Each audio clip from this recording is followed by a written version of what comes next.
You're watching SEC All Day, presented by IHG Hotels and Resorts. And you're watching the SEC on ABC, presented by Starbucks from Darrell K. Royal Texas Memorial Stadium. It's been a long time since Texas fans have cheered for their team here. It's the Longhorns' first game at DKR in 6 weeks. It's been a lot longer since a Vanderbilt team played a game in Austin. This is the Commodores' first visit to the Texas Capitol since 1903. A big game for both teams. Major college football playoff and SEC implications as number 9 Vanderbilt takes on 20th ranked Texas. Good afternoon, everybody, and welcome. I'm Sean McDonough along with Greg McElroy. Delighted to have you with us. Certainly these two programs to study. In contrast, Texas, the 4th winningest program of all time. Vanderbilt has the 10th most losses in the history of FBS football, but that certainly doesn't matter this season. The quarterback's an interesting contrast as well. Arch Manning, out of the first family of American football, a top recruit, the Heisman favorite when the season started. Diego Pavia, as he said, grew up without a whole lot. A long road for him to get here, and right now he's in better shape, both as a team and in the Heisman race. Well, with Arch Manning, though, it was tough early. I mean, the first 3 games were a challenge, and after the bye week, we saw growth, we saw progress, and it culminated with his best quarter as a starter last week on the road against Mississippi State. This staff feels like the adversity he faced earlier in the season will benefit him long term, and he can pick up some of the momentum created in the 4th quarter down the stretch last week. It's for Diego Pavia. He's always been doubted, but he always makes plays. He's a young man that will never quit on a play. He'll never quit on a snap, and he makes it very difficult on every defense he plays to defend him for 60 minutes. But he's got to be smart against this Texas defense. As Coach Clark Lee says, he's the best player in the country. Steve Sarkisian leads the Horns onto the field. They might have needed a map to find DKR today. They're happy to be home. Down to the field, here's Molly McGrath. Well, Sean, Vanderbilt quarterback Diego Pavia really embracing the differences between these two programs, telling us this is a duel of opposites. They are the 5-star players who want for nothing, and we are the 0-stars who no one wanted. And Pavia really uses that doubt as fuel. And if you look in his locker, you'll know why. He has this preseason ranking of SEC quarterbacks taped up in his locker, looks at it every day, and you'll notice the preseason favorite for the Heisman, Arch Manning, near the top of that list, Pavia at the very bottom. And he told us this game an opportunity to prove everyone wrong, Sean. ESPN's presentation of college football on ABC will return after this message and a word from our ABC stations.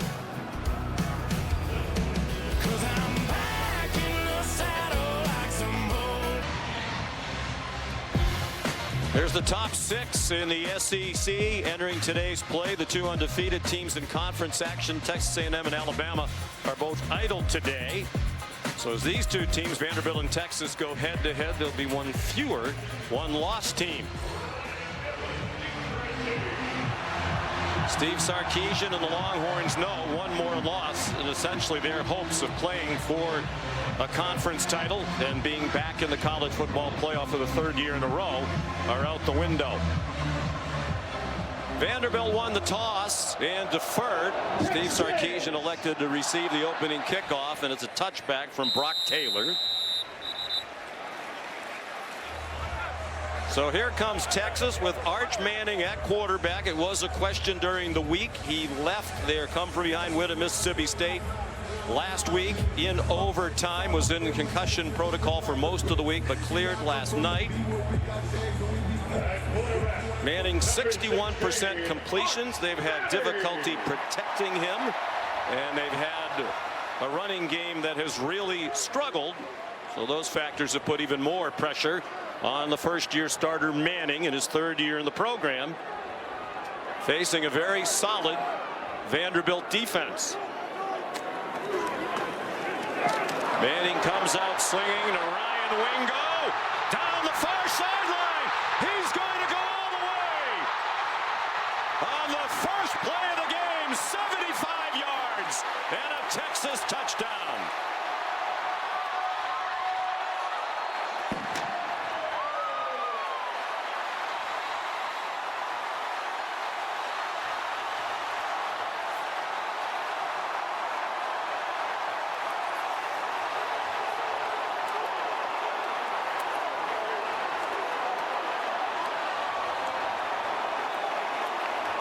Shades of last week when Wingo had a huge play on the first possession of the game for Texas on his way to a career high 184 yards receiving.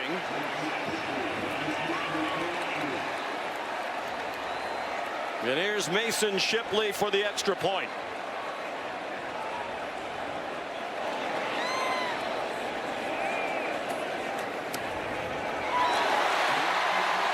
And it's 7-0. It's a great job by Arch Manning recognizing the pressure that's coming off the edge. It's also a terrific job on the outside, the way it's blocked. And then all Wingo has to do is beat Patterson, the linebacker, who's working from inside out. He makes a miss, and he's out the gate. Hurd takes a poor angle, and nobody's going to catch him. Just an outstanding start for the Longhorns.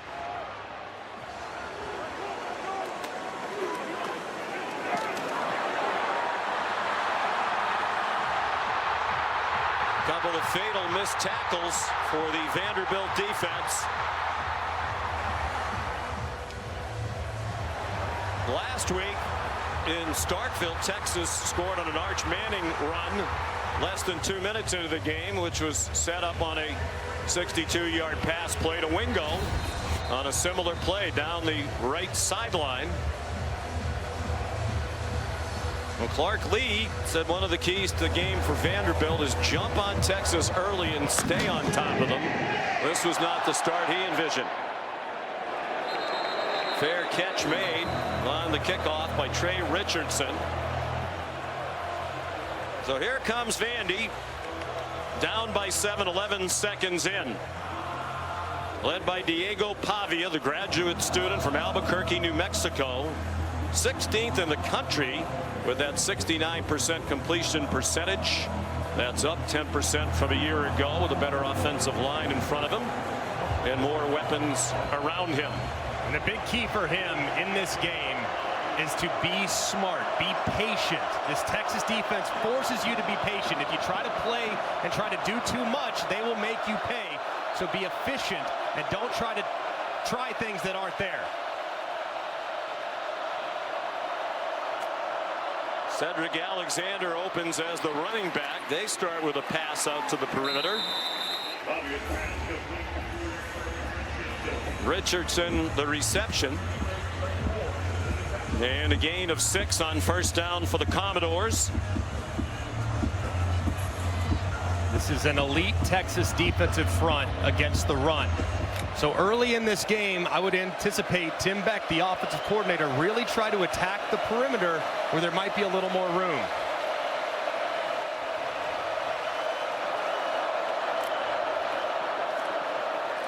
Alexander again stacked up short of the first down.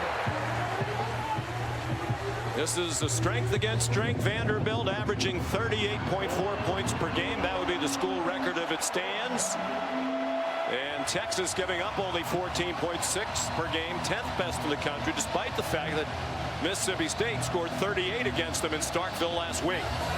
It's a great defense that excels rushing the quarterback in obvious passing situations. So a big key for Vanderbilt is to be efficient on first and second down so you can get into third and manageables like 3rd and 2.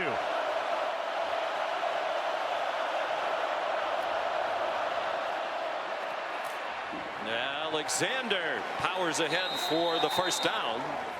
It's a homecoming for the young man they call Seti. He's from Austin.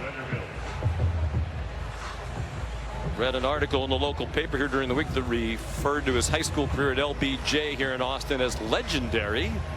And he has a lot of family members here today. As Greg mentioned when we had the Vanderbilt game at Alabama a few weeks ago, where's that 28 for his idol Adrian Peterson? He's their leading rusher.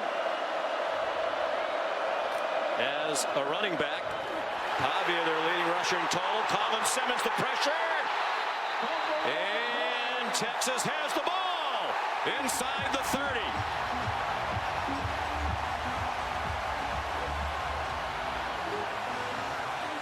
Rolling on the field is a fumble recovered by Texas. First down.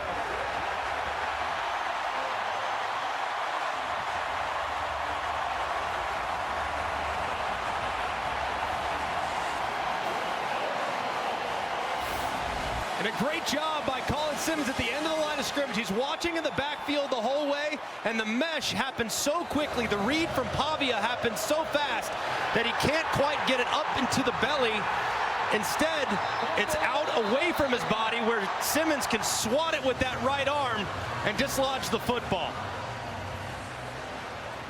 Simmons came up with the football as well. Sophomore from Dallas. And an awful start for Vanderbilt. Texas a touchdown on its first play. And Vandy a turnover on its first possession. And the Horns in business at the Commodores 29. It's a flea flicker. Ryan Niblett taken down at the 16 by Marlon Sewell. I'm not sure what you call that play. It had a lot of stuff going on for a 13-yard pickup. Just a little jet sweep, reverse flea flicker, throwback screen. You know, it's no big deal. A little wordy, but well executed. And actually, looked like Niblett was going to score based on the initial reception and where all the Vanderbilt players were. So good pursuit to actually drop him instead of allowing the touchdown. Steve Sarkisian said his offense gained a lot of confidence from the come-from-behind win last week. They had their best week of practice offensively. And right on cue, a slip. And Travion Wisner with Brandon Fontenette there. Now they're going to call it an incomplete pass. On the field is an incomplete pass. Second down. Wisner, an excellent receiver. They have not had good health at the running back position. Both Wisner and C.J. Baxter have been battling hamstring injuries all year. Sarkisian is the play caller.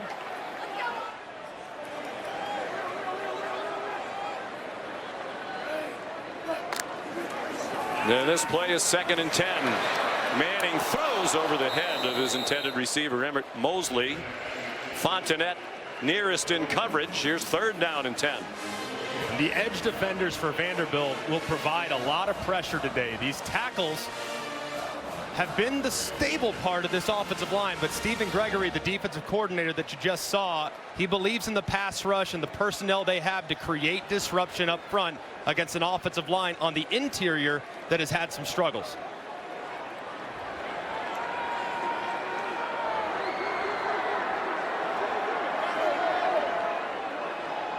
They've not been good on 3rd down, just 39%. Big part of the problem, 3rd and long, and here's another one of those.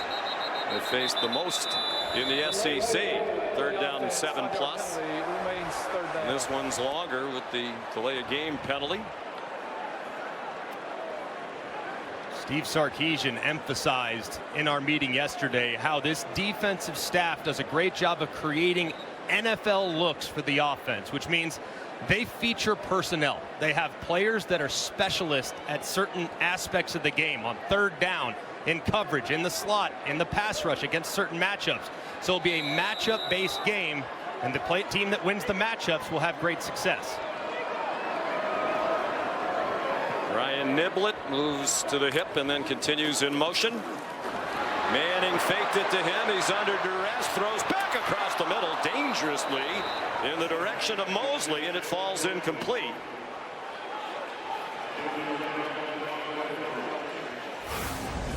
A little pressure up the middle that forced Manning back, and it looked like for a moment he had Mosley, but just got there a little too late. But dangerous throw there, and a good stand by the doors after sudden change to force the field goal.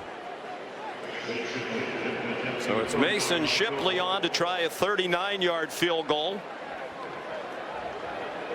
He's had an excellent season, 12 out of 15, transfer from Texas State.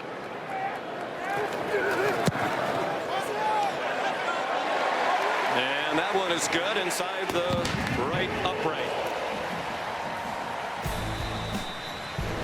Great start for Texas.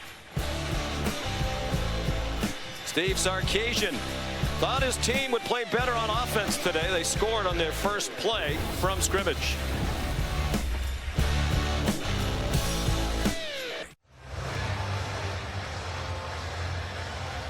There's the Taco Bell Live Más student section. Only one student section can claim the title of Live Más Student Section of the Year. Who will take home the trophy this year? Large public university, the University of Texas at Austin, 55,000 students. They haven't had a home game here since September 20th against Sam Houston. Their game in the Red River rivalry in Dallas counted as a Texas home game. They alternate years with the tickets split. Mason Shipley to kick off. 10-0 Texas. And there'll be another fair catch made by Trey Richardson. Impact players are brought to you by Fairfield by Marriott. Well, Eli Stowers, the tight end for Vanderbilt, very important in this game, knowing that Texas is without their outstanding safety, Michael Taft. And then for Texas, we've already seen Colin Simmons forcing the fumble on the first possession and recovering it. But Anthony Hill off the ball, probably the best off-the-ball linebacker in college football. Completely took over the game last week down the stretch. So those two guys can destroy your offense if you let them. Simmons in the Texas defense now with 30 sacks for the season. Only Texas A&M has more around the country with 32. Diego Pavia throwing it deep, and it's out of bounds. Trying to get it to the speedy Trey Richardson, a transfer from Division II Washburn in Kansas. Kobe Black had the coverage. Tim Beck is the offensive coordinator for the Commodores. And that's a bit of an example of Diego Pavia maybe being a bit too aggressive, a little too amped up here early in the game. You have a turnover on your last possession. You try to go for the big play downfield as opposed to hitting the open guy underneath for 7 or 8 yards. So he needs to calm down a bit and manage the game.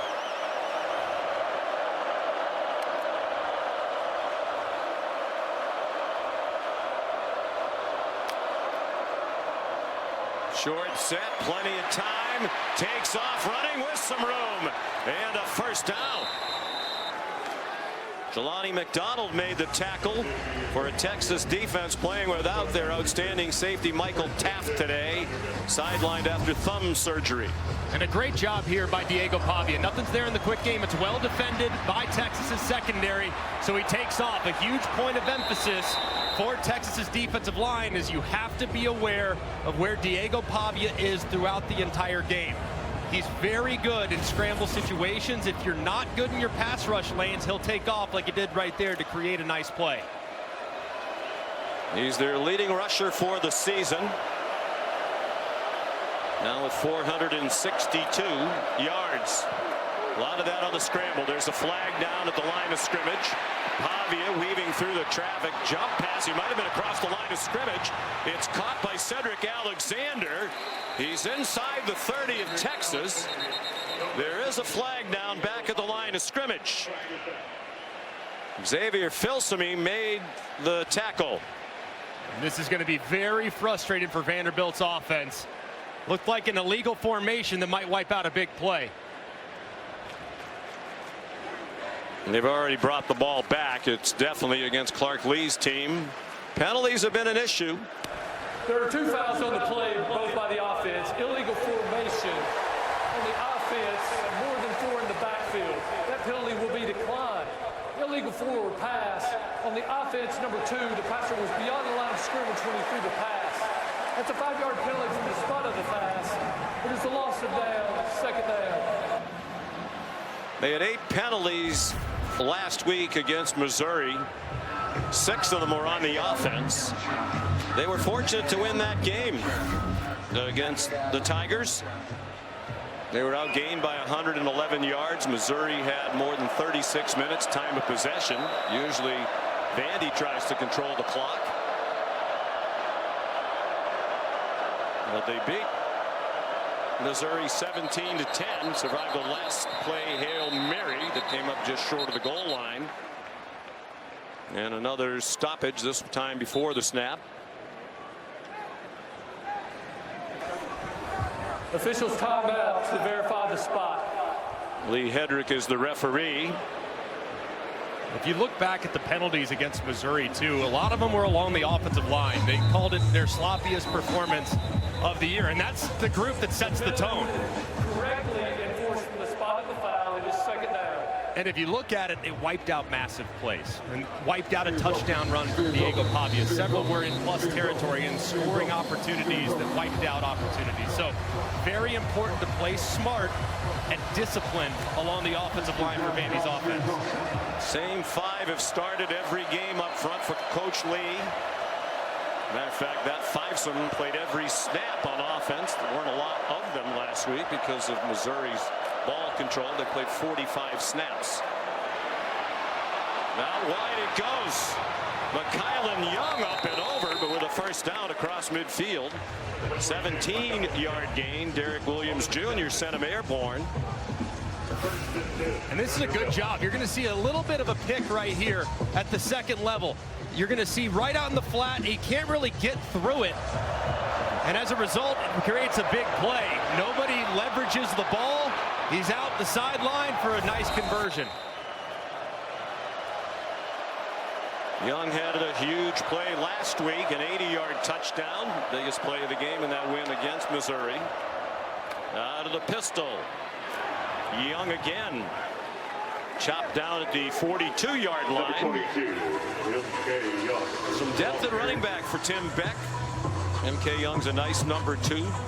Sat out last year with eligibility issues after a transfer from New Mexico State. Studying to become a pastor. They're happy to have him back. Young man of very high character. He stays in the game with Cedric Alexander on the sideline for 2nd down and 4.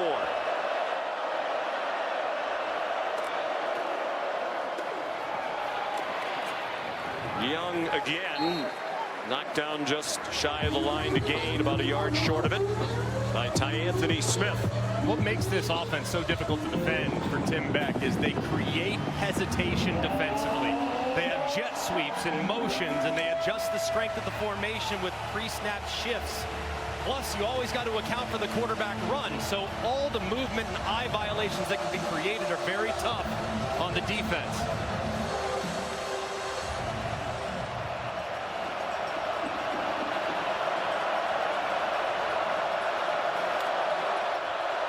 They've been an excellent 3rd down team all year, 52.5%, 9th best in the country. Large part because it's usually 3rd and short like this one. There's a flag down. Cedric Alexander back in the game, did not get to the 1st down marker. And it's a holding penalty against the Commodores.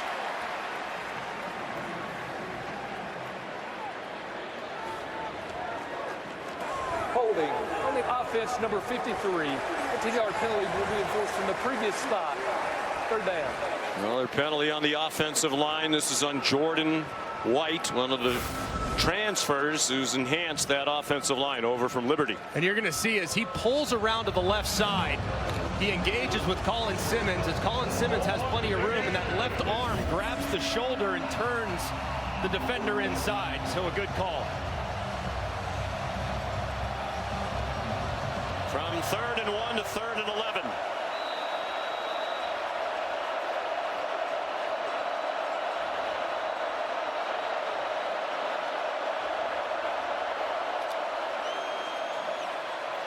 Pavia flushed by Simmons and forced to throw it away.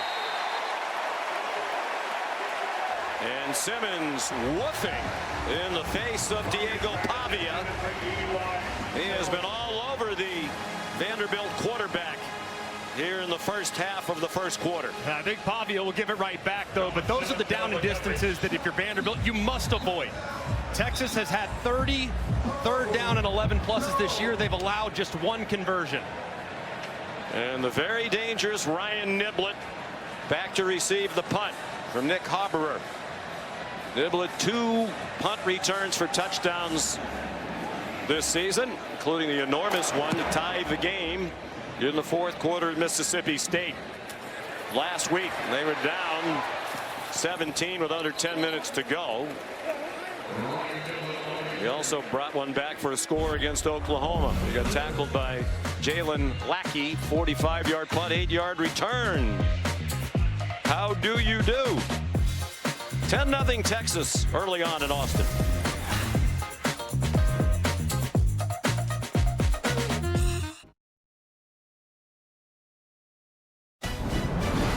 ABC College Football is presented by the Starbucks Coffee Company and in part by T-Mobile 5G Home Internet.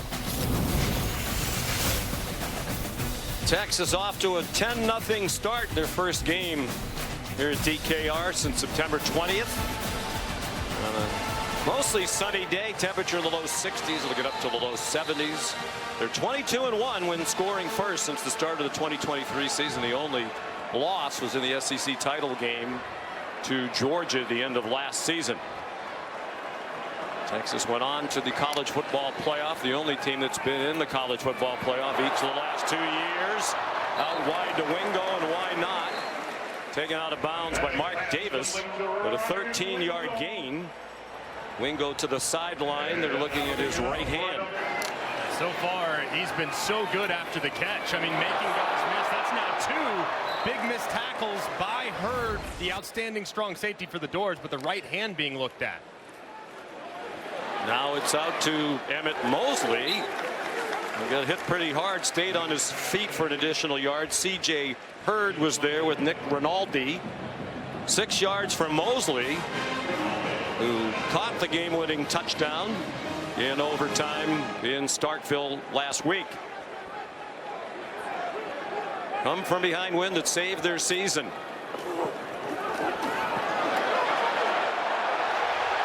Wisner escaped C.J. Hurd behind the line of scrimmage. They had a chance to drop it for a loss. Instead, it goes to the 50-yard line for a 13-yard gain and a first down. That's now 3 missed tackles by Hurd, who's been so good all season in the back end for Vandy, but everything right now for Texas is going, and all of it is outside the tackles. It's all on the perimeter, attacking the Vanderbilt secondary outside, where they have had some vulnerabilities this year. Wisner again. Still fighting, and finally the whistle sounds. It'll give them a mark just inside the 48. They certainly think the running game can be better. Wisner rushed for more than 1,000 yards last year, but he's missed 3 games this year with a hamstring. C.J. Baxter returned last week at Mississippi State after missing the previous 4, also with a hamstring. And those two should be one of the best duos in the SEC. It's just with various injuries, they've never been at full strength all season. Manning, plenty of time, throws it out wide to the 43-yard line. Jordan Washington, one of their tight ends, with his 7th catch of the year. Redshirt freshman from Houston. I love the plan so far from Steve Sarkisian. They're getting the ball out of Arch Manning's hands quickly. They are not really attacking Vanderbilt towards the strength that's on the interior along the defensive line. They're testing the secondary, and so far finding success. Tweaked the offensive line a little bit this week. Connor Robertson starting at center. Cole Hudson has moved to left guard. They gave Manning enough time to fire it to DeAndre Moore. Again, shaky tackling by the Vanderbilt Commodores. Allow for extra yardage. It winds up as 14 yards, and Texas is going to go quickly to the line of scrimmage. And this is a good job by Arch standing in there and absorbing the pressure. He gets hit right as he delivers this ball, but it's accurate enough to allow yards after catch. C.J. Baxter now in at running back. Another missed tackle, another run down the sideline. Parker Livingston. An 11-yard gain. Arch Manning to his roommate Livingston, a redshirt freshman from Lucas, Texas. And it's going to be a really long game if your best players for Vanderbilt don't make plays. C.J. Hurd all season long has been one of the best defenders at safety in the SEC, and so far he's having a very difficult time tackling these Texas wide receivers and running backs.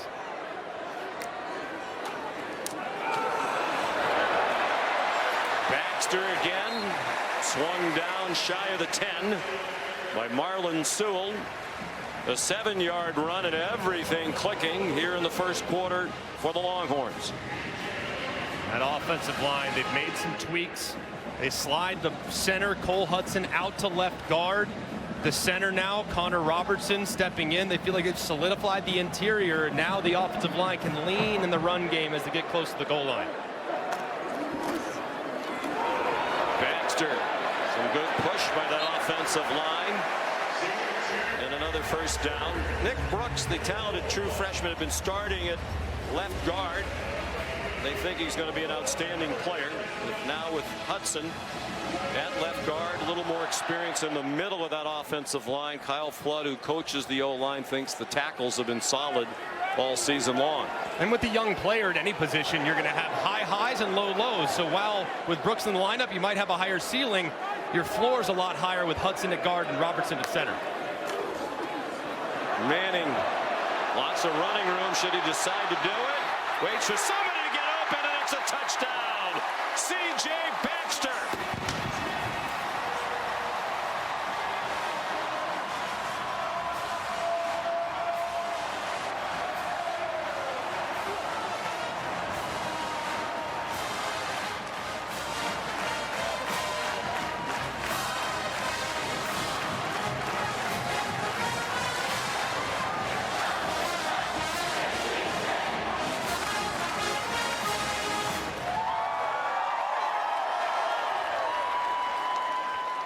Impressive drive, 5 minutes to go, 83 yards in 10 plays. Manning was 6 for 6 for 56 yards and a touchdown. First touchdown of the year for C.J. Baxter. The extra point good by Mason Shipley. This is where Arch Manning has grown the most. Poise and patience. Takes his time, threatens the line of scrimmage, keeps his eyes downfield, and finds Baxter on the scramble drill. And what a start for the Longhorns.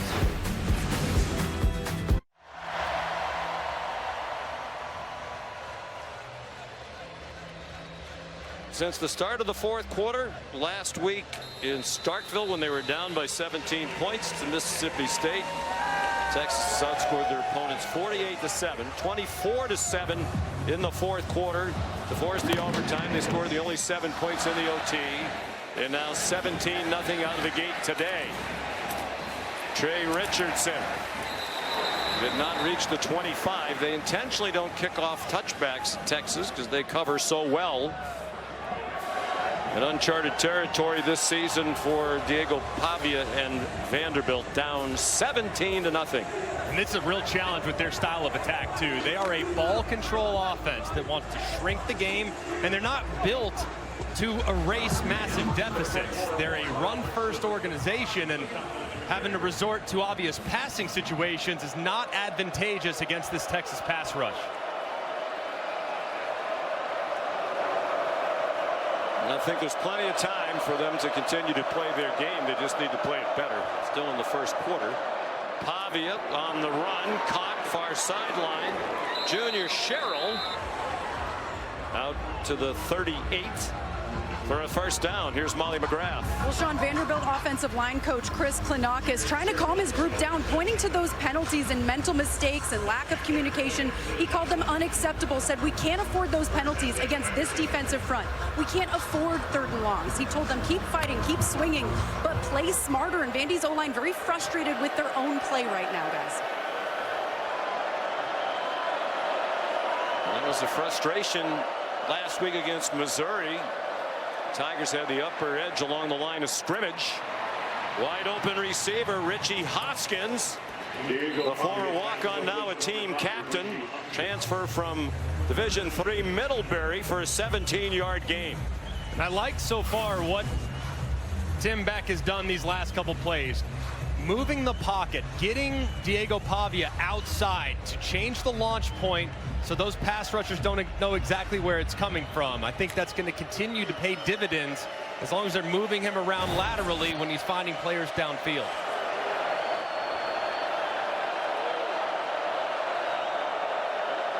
Gain of 22 on the completion to Hoskins. Pavia steps into the throw, back shoulder throw, and an incomplete pass. Intended for Alexander. There's a flag down. On the defense, number 92 was lined up in the neutral zone. That's a 5-yard penalty from the previous spot with a replay of first down. 92 is Colton Vosick, sophomore from here in Austin, out of the high school powerhouse Westlake. Look like he's up here lined up top, and the nose of the football there on the 40-yard line. Does look like that white helmet is in the neutral zone. Seemed a little nitpicky to me. I have a feeling you can call that many times over the course of the game. Commodores need it. They're at the 35. Pavia. Listed at 6 feet. Realistically, he's a couple of inches shorter than that, but powerfully put together. 207 pounds. Tough guy. State champion wrestler in high school. Said that his body feels much better at this point of the season than last year. He said they expected to be in this situation, playing meaningful games in November. That's where they kind of fell off last year. They're deeper, and they've adjusted his training regimen accordingly so that he's peaking in November as opposed to earlier in the year. That's the end of the first quarter. That is the end of the first quarter. A happy return to Austin for Bevo and the Texas Longhorns. Arch Manning and company. Here in Austin, Texas, Vanderbilt down 17-0. Coach Lee, what does your offense need to do to get some points on the board here? Well, I like the way this drive has gone. Obviously, protecting the football is going to be huge. We need points on this drive. I mean, there's not a lot to like about that first quarter in all 3 phases. So we need to kind of hit the reset button here and just play our game. I mean, tackle better on defense, obviously, and offensively protect the ball. We got time. We'll be okay, but it's important we finish with some points here. Thank you, Coach. Thanks. Well, he's not going to like the way the second quarter began. MK Young dropped for a loss by the 2 stars of that defense, Colin Simmons and Anthony Hill. Loss of 4. Possible 4-down territory here for Vanderbilt, so you don't have to drop back and throw it. You like the run numbers, you can do that, but everything they do in the run game needs to be faster hitting. It can't be slower developing like that play. Texas is too athletic up front. They'll drop you for a loss. Alexander gets sent in motion wide to the left. Pavia, quick strike for a first down. Beautiful throw to Junior Sherrill for an 11-yard gain to the 25-yard line. And this was nice, too, because it looked like Anthony Hill, number 0, might get out underneath that slant. But because of the quickness that Pavia is able to get the ball out with, he beats the defender with an accurate throw. Sherrill had a good game last year against Texas in Nashville. A 3-point Longhorn win, but Sherrill had 5 catches and a touchdown against the Horns. Alexander trying to turn the corner and did not get back to the line of scrimmage. Well played on the corner by Jalen Gilbo, senior veteran corner. Today's his 26th career start. And Tim Beck acknowledged that it's going to be hard to run on this front. We're going to have to stay patient in the run game. And while they're going to win some and we're going to be behind the sticks from time or two, you got to stay patient. So don't abandon it just yet. But things need to happen faster in the run game than they have so far.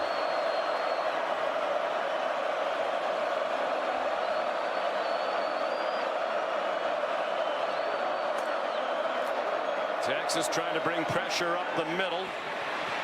Alexander in the open field couldn't shed the defender. Brad Spence, transfer from Arkansas, part of a deep and talented Texas defense.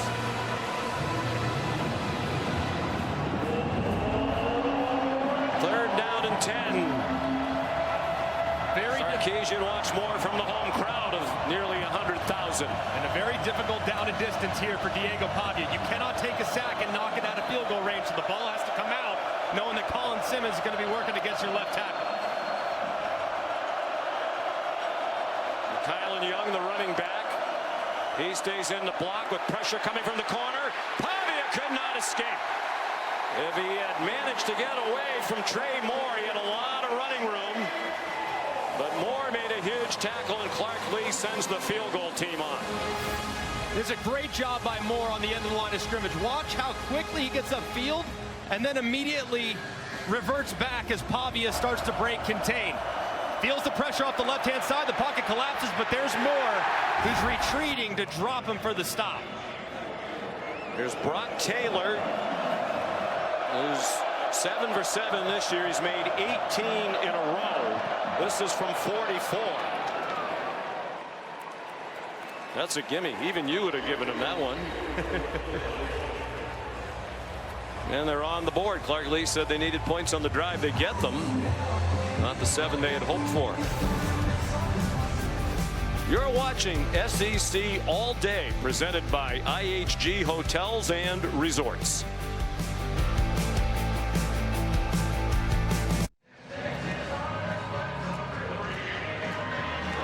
Early in the second quarter, Texas leading 17-3 against number 9 Vanderbilt. Fourth ranked versus ranked game of the season for the Commodores. They had played 9 in their entire football program history of 136 years prior to this year. A short kick fielded by Nick Townsend. Today's Unstoppable Performance is brought to you by Ram Trucks, and so far it's the missed tackle for Vanderbilt. Their defenders are in decent position from time to time. You see the pursuit, well blocked on the outside, a linebacker's in position, whiffs, and then a moment later, C.J. Hurd whiffs on the sideline, leads to a huge play. Another big miss in the backfield by Hurd. The big plays that are being created right now after the catch because of missed tackles have got to stop for this Vanderbilt defense. Did you deem that the unstoppable performance because they have not been making any stops? Usually it's the offense is unstoppable. Yes, unstoppable. Correct. With help from the defense today. Another swing pass. They've used that great success, not just today, but throughout the Sarkisian era. It's one of the hallmarks of his offense. 3-yard completion to Wisner with a flag down. Commodores were offside. Offside on the defense, lined up in the neutral zone, number 29. That's a 5-yard penalty for the previous spot. With a replay, a first down. Miles Capers, the excellent defensive end, graduate student from Sumter, South Carolina, off a career-high 7 tackles in that win last week against Missouri.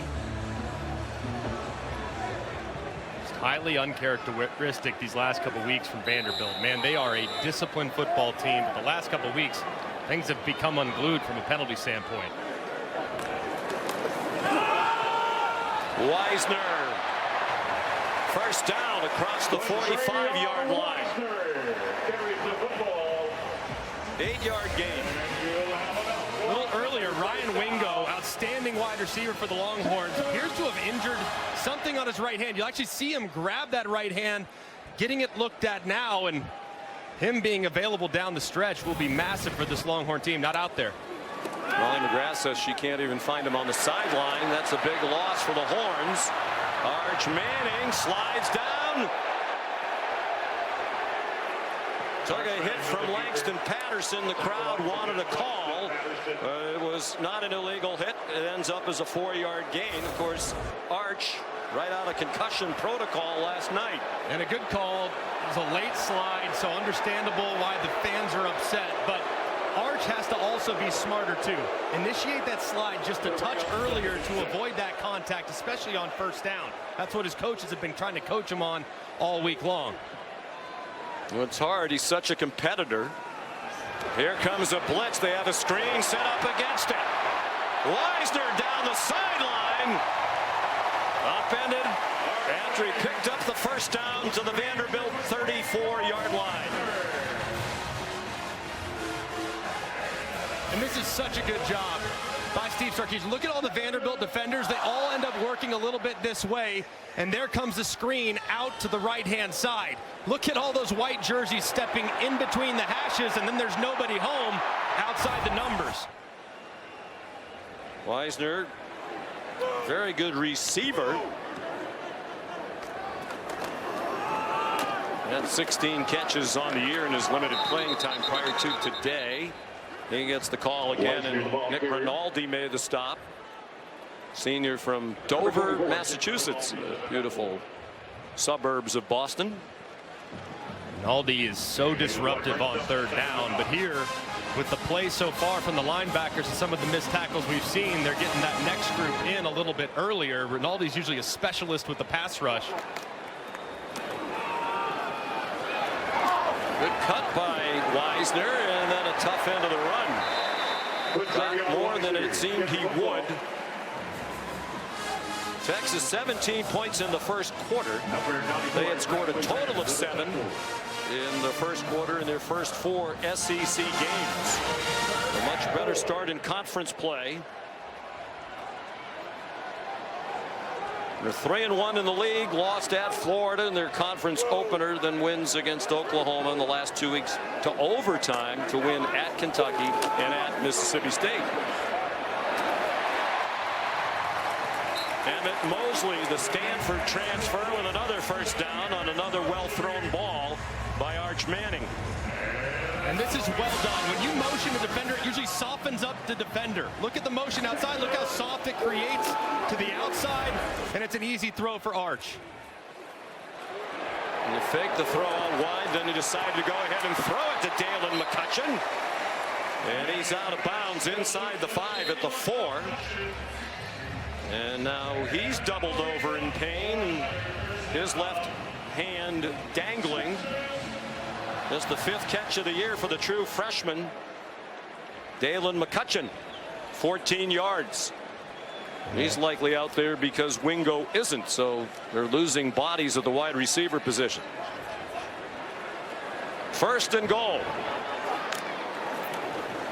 Wisner, blockers out in front, touchdown.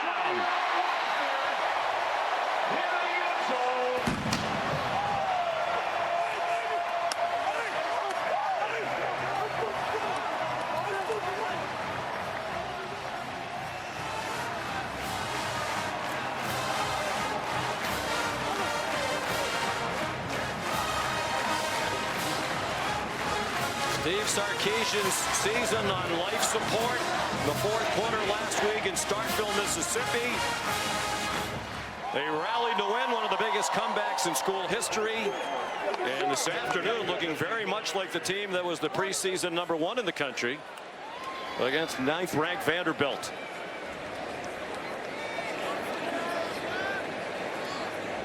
Mason Shipley.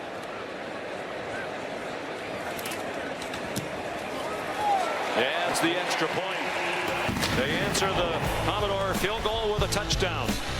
And this time it's Quintravian Wisner, perfectly blocked up front. Somersaults over the goal line, and a dream start offensively for the Horns.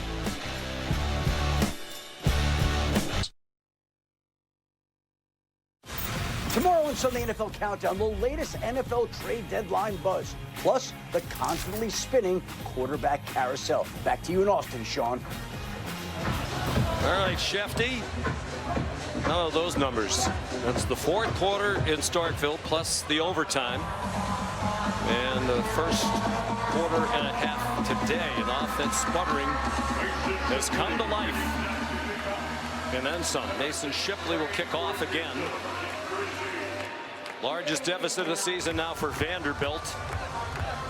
He's 17 points down earlier in this game, is already the biggest deficit they had faced. They were down by 16 in their only loss at Alabama. That was the final margin of that game. Another touchback, and here's Molly. Well, Sean, Texas already short of safety with Michael Taff out, and during that last drive on defense, Jelani McDonald was guided back to the locker room by athletic training staff. They were holding him up by his shoulder pads and took his helmet away. I'll keep you updated as I know more, but Texas does not supply injury information, but they have quite the injuries piling up on this sideline, guys. Already without Michael Taff, who was Pete Kwiatkowski's leading tackler prior to last week, when he did not play against Mississippi State, had surgery on that thumb. He practiced this week. He was questionable until last night, and not in there today. They haven't needed him so far. 7 minutes to go in the half. A lot of work for Pavia and the Commodores to do. It starts with a 15-yard play to Trey Richardson. Kobe Black on the tackle for the Texas defense. I think this drive, not just to get points, but to give their defense a time to, on the sideline, to just collect themselves a bit. So far, the defense has no answers for what Texas is presenting to them. So this drive, massive, not just to close the gap, but also to allow time to burn some chalk on the sideline.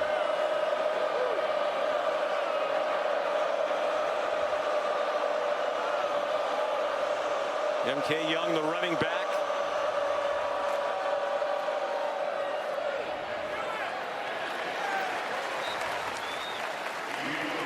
Pavia ahead for 2. Clark Lee's team now number 9 in the country. His first 3 years, 9-27, 14-7 since. With Diego Pavia quarterback. The number 9 ranking, their highest since 1937 when they were number 7. That was just the second year of the AP poll. 7-1 for the first time since 1941. 3 wins already this year against ranked teams, most in a single season in program history. But obviously not going well today in Austin. Pavia had some time, ran out of it, takes the check down. Young swung across the sideline by Grayson Littleton, the true freshman 4-star recruit out of Wiregrass Ranch High School in the Tampa area. Stopped that play for a 6-yard gain. 3rd down and 2. Given the way things have gone so far for Vanderbilt, I don't love to be thinking this way this early, but it's almost maybe 4-down territory even from this down and distance on your side of the 50. So you can't get it. You might have another one if you're Tim Beck.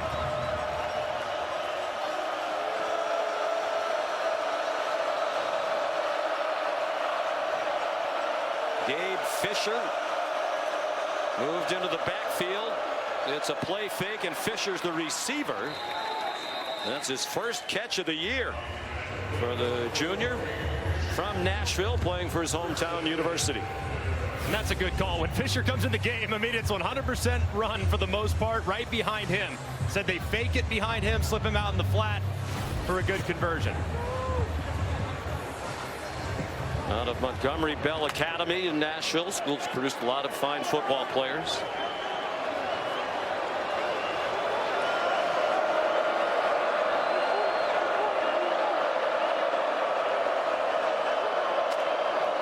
Alexander back in and running back. He went into the right flat. He's covered. Pavia throws it away. He knows Colin Simmons very well by now. You have to wonder, too, Pavia's not very tall. And that time, the pass rush kind of collapsed right underneath him. So he probably can't see. It looked like there was quite a bit of room downfield to maybe find a receiver on the over route. Watch the pass rush just get pressed up. He can't see anything. Therefore, he has to retreat to try to see something. And it leads to the throwaway.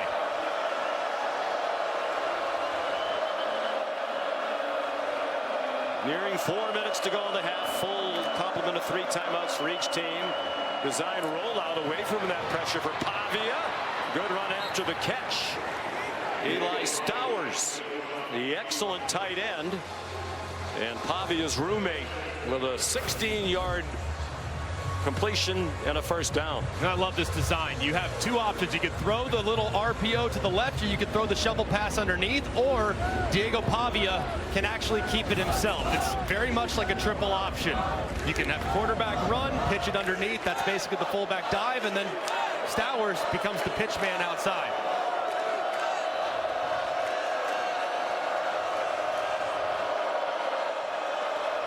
Out of the pistol. M.K. Young trying to find a hole. Slides down to the 27-yard line. Anthony Hill at the bottom of the pile, as he so often is for the Longhorns, their leading tackler. And for all the attention, all that scoring they did late in the game last week in Starkville to rally and win, the defense had to keep getting stop after stop, and Hill put on an unbelievable performance at the end of that game. Determined almost all by himself to get the ball back. It might have been the best 17 snaps of football I've seen by a linebacker since I've been in this profession. He completely dominated. And 3.5 tackles for a loss against Mississippi State. Here comes a blitz. Pavia, high throw under duress. Malik Muhammad came on a corner blitz, and Pavia was well aware of it. And he just goes right around, and they clearly had some type of issue because he comes from the second level. The tackle slides inside. Pavia recognizes it immediately, and he has to throw it away. Saw the Texas defenders pointing at the left tackle. Looked like he came out of his stance early. There was no flag. 3rd down and 8. It's looking like man coverage from Texas. So, man, you want to be looking at Stowers, your tight end, who's lined up at number 3 in the slot up top. Pavia in trouble. Still in trouble. And the pass is caught, ruled in bounds at the 25, but well short of the first down. Good catch by Hoskins. A 3-yard gain. Clark Lee has a decision to make. We'll let it go all the way down, though, because yeah, you might as well take the 2-minute stoppage to think about what you want to do. Pavia is calling for the play call, but I think you're right. I think they'll try to get him jump off sides here, maybe give him a free first down. I'm surprised the coaches didn't tell him to wait for the 2-minute stoppage. It doesn't matter. We're there. 2-minute timeout. You know, the way Texas is going up and down the field, you want to leave as little time as possible for them. Critical 4th down coming up when we come back. You're watching the SEC on ABC, presented by Starbucks.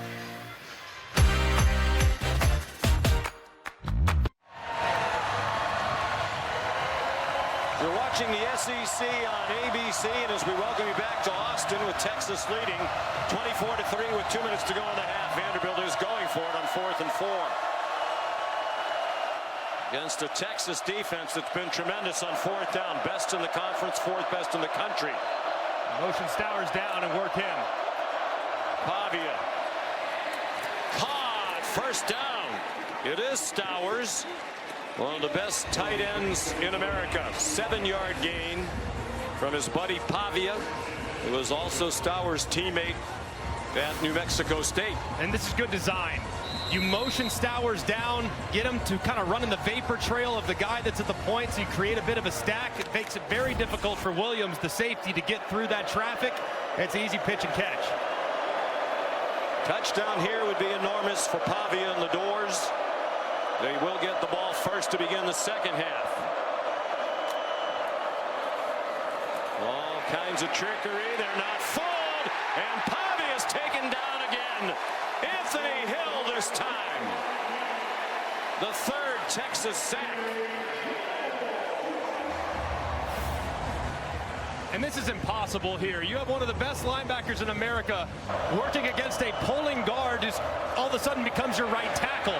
Everything right now for Vanderbilt is taking too long. This is too athletic of a defensive front 7. So the misdirection, slow playing it, is not going to work against a group that can just overwhelm your front.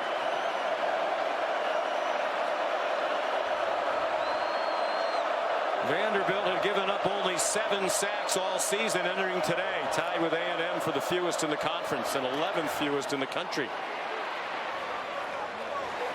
Junior Sherrill, with the time becoming an issue now. Jalen Gilbo made the stop for Pete Kwiatkowski. Vanderbilt letting the clock run. It is 3rd down, but you need to play here for 7 points. I'm not sure. And a timeout called by Texas. Timeout, Texas. It's the first charge timeout. 17 seconds to go in the half. 24-3 Horns.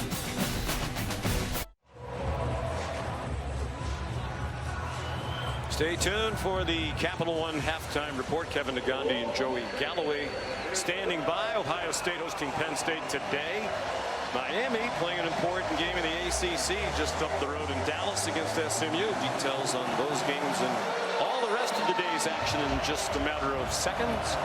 17 left in the half. 3rd down and 10 for Diego Pavia and Vanderbilt. In dire need of 7. They don't do anything here. Probably looking at another field goal try.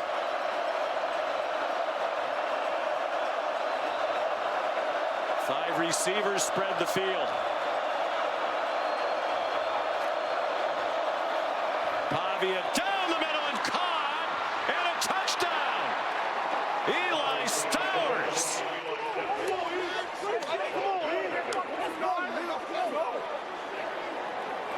What a drive by the Commodores. 75 yards in just under 7 minutes. And an 18-yard touchdown. Pavia to his great friend Stowers on the 13th play of the drive.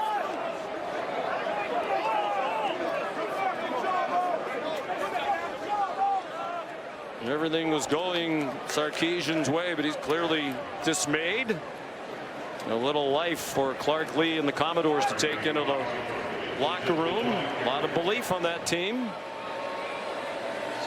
He'll get the ball first in the second half. Brock Taylor on for the extra point.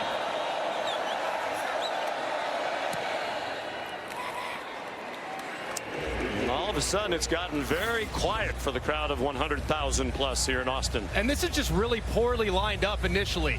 If you look at T'Anthony Smith, he's shaded to the two-man side, which look at all the space you have between him and the next closest underneath defender. I mean, Stowers can work right up the middle. Pavia does a good job of acknowledging how much space there is, gets it out really quickly, hits Stowers, who does a great job after the catch. That was just poor alignment in the pre-snap, which is probably a big reason why Sarkisian was so frustrated on the sideline. Talked about the interesting history of these programs of the quarterbacks, and it's quite a past and present that Diego Pavia and Eli Stowers have together. Mentioned Pavia not highly recruited out of high school, had to go to junior college. Stowers, on the other hand, was a four-star quarterback out of Denton Guyer here in Texas. Went to Texas A&M for a couple of years, didn't get on the field. 5 games as a backup quarterback, transferred to New Mexico State. Pavia wound up becoming the quarterback. Stowers became a tight end. They competed against each other. They weren't always that close, but they have become inseparable. And now they combine on a huge touchdown. Stowers might well be a first-round tight end in the next NFL draft. And he's great. He reminds me so much of Evan Ingram from Ole Miss several years ago, and has had a nice career in the NFL. He's not your traditional tight end. He's really kind of a jumbo slot, but he is very effective catching the ball, has great feel for space with his quarterback background, and is very athletic and tough to defend. Deeply religious as well, and he's had a big impact on Diego Pavia in terms of the development of the quarterback's faith. Time for another play for Texas. Going down quickly is Mosley. He's at the 46-yard line. Shipley does have a big leg. He kicked a 60-yarder for Texas State. That was indoors at NRG Stadium in Houston when he kicked for Texas State. They also have enough time for a Hail Mary if they want to try that. After a 15-yard completion, Manning's 10 for his last 10. SEC All Day presented by IHG continues on ABC when we're finished here. Number 5, Georgia and Florida. They renew one of the great rivalries in college football. 45 straight wins against unranked teams for Georgia. And then tonight, a couple of top 18 teams. Number 18 Oklahoma, 14th ranked Tennessee from Knoxville. A great slate of games here in the SEC, like it always is. Just keep it locked in here on ABC all throughout the day. And here, Hail Mary opportunity. Remember last week, Vanderbilt didn't play it well. It was caught by Missouri, so watch for Texas to try to snap. Timeout, Vanderbilt.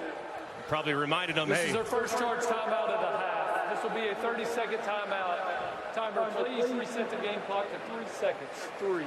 sure Clark Lee going to remind them of Hail Mary operation, the chase man, and everybody just knocked the ball down. And I would imagine Texas getting their length on the field. Parker Livingston at 6'4", and as many tall receivers as they can get to go up and win a jump ball.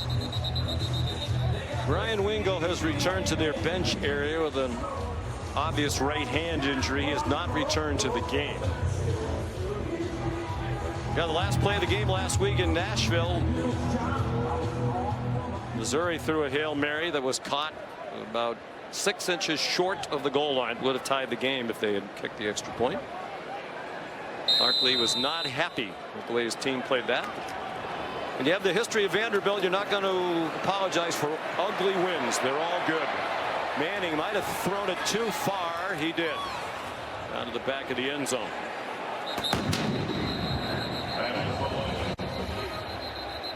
Whistles are blowing because there's a flag down.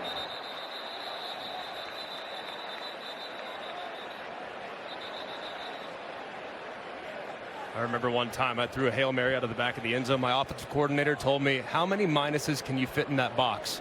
When grading the film the next day, I said, a lot.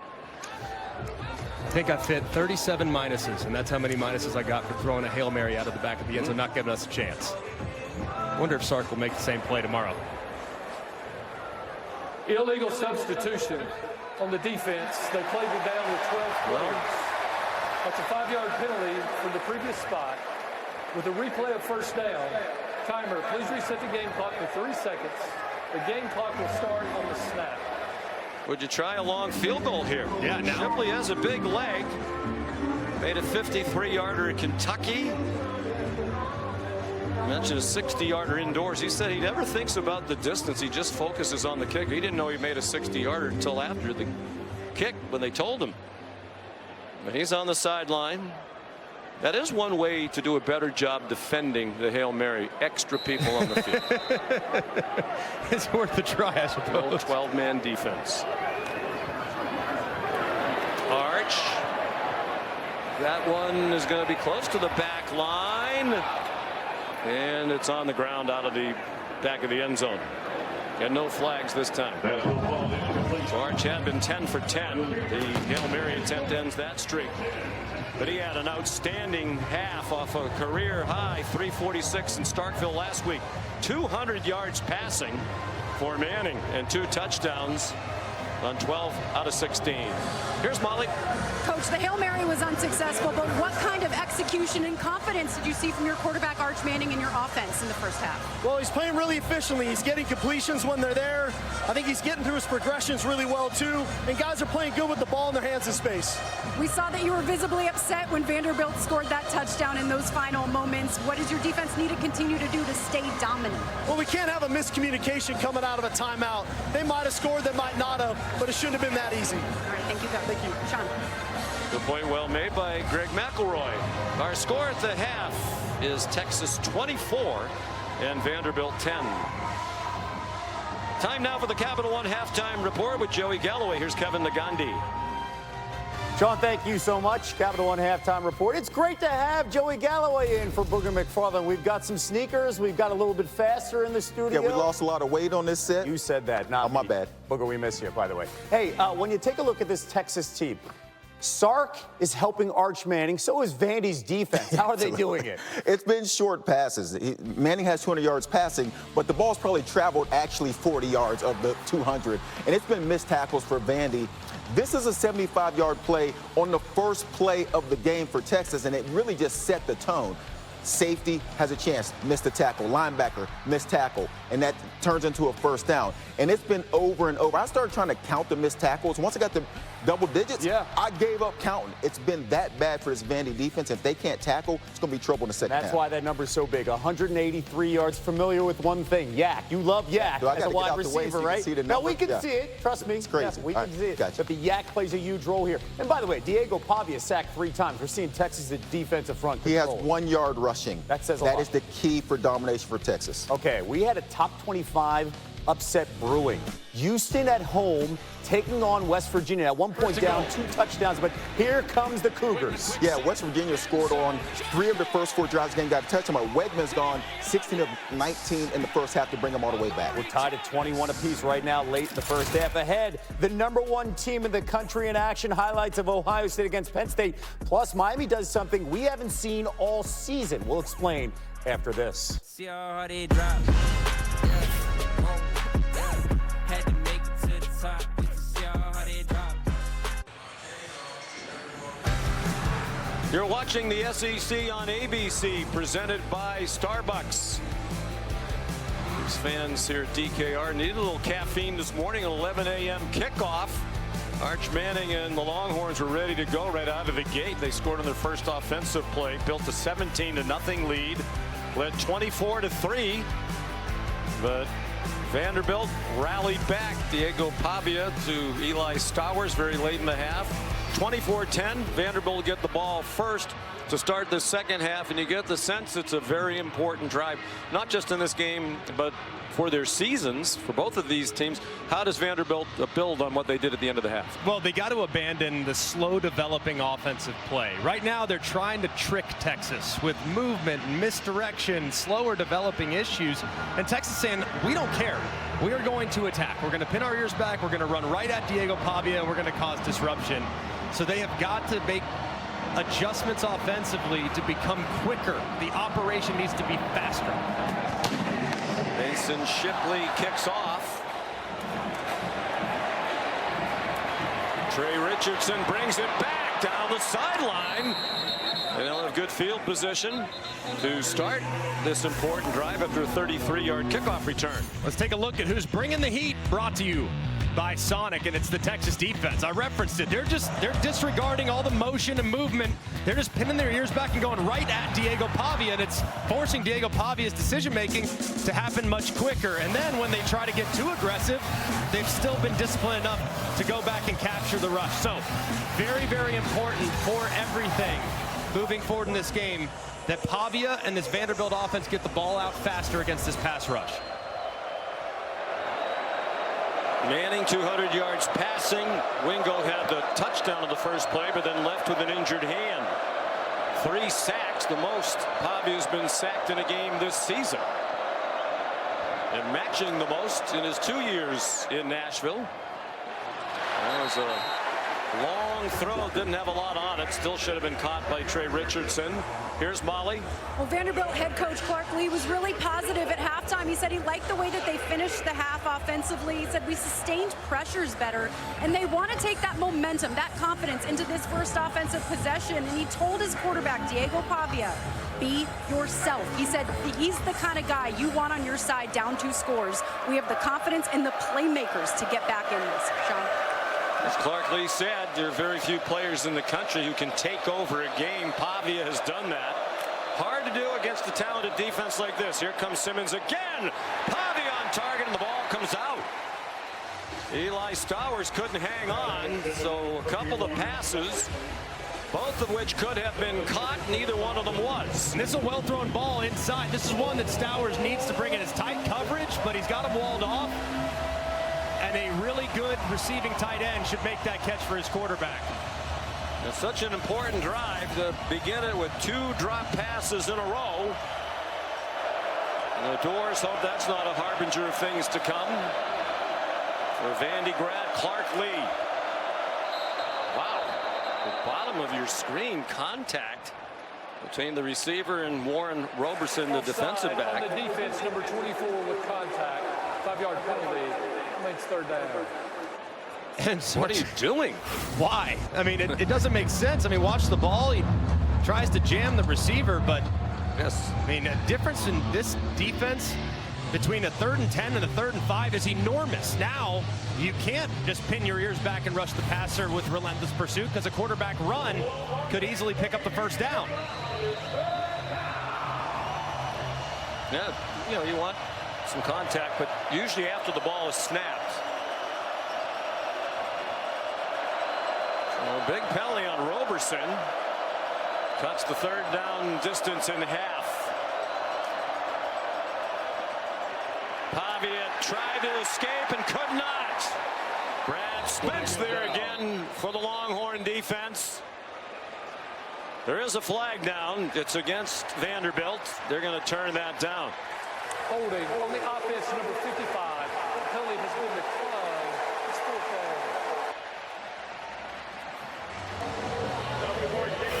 down. It's a great job by Spence. He's expected to be the spy in this situation. He initiates the rush, and then watch how he drops back.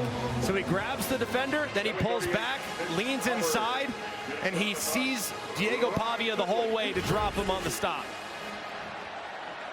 And he's a backup. Had a big game in their win against Oklahoma. Haberer, rugby-style punt. Looked for a moment like he might keep running with the ball. C.J. Hurd down there to down it after Niblick got away from it. Good punt. 57 yards. Arch Manning's back on the field. And he's been very efficient today, very decisive, seeing the pressure, getting the ball out immediately.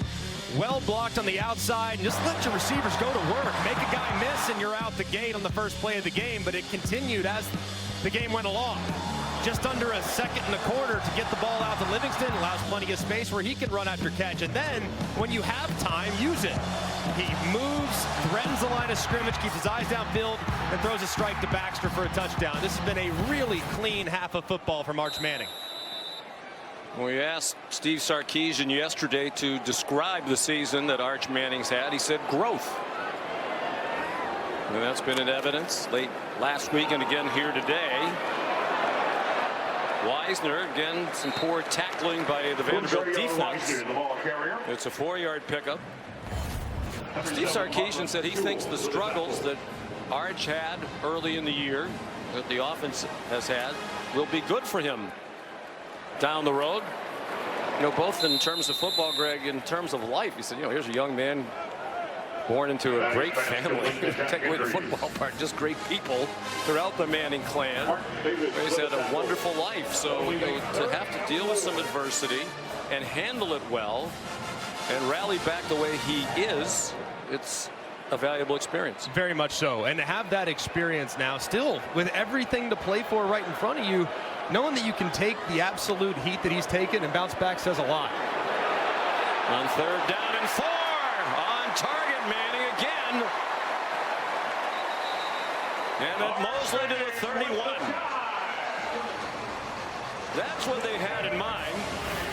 What they expected from the start of the year from Manning in this offense. And watch how he scans the field. Starts his eyes to the right, doesn't like it, gets all the way back and finds the receiver breaking free. Better protection than he's been given for a lot of the year as well.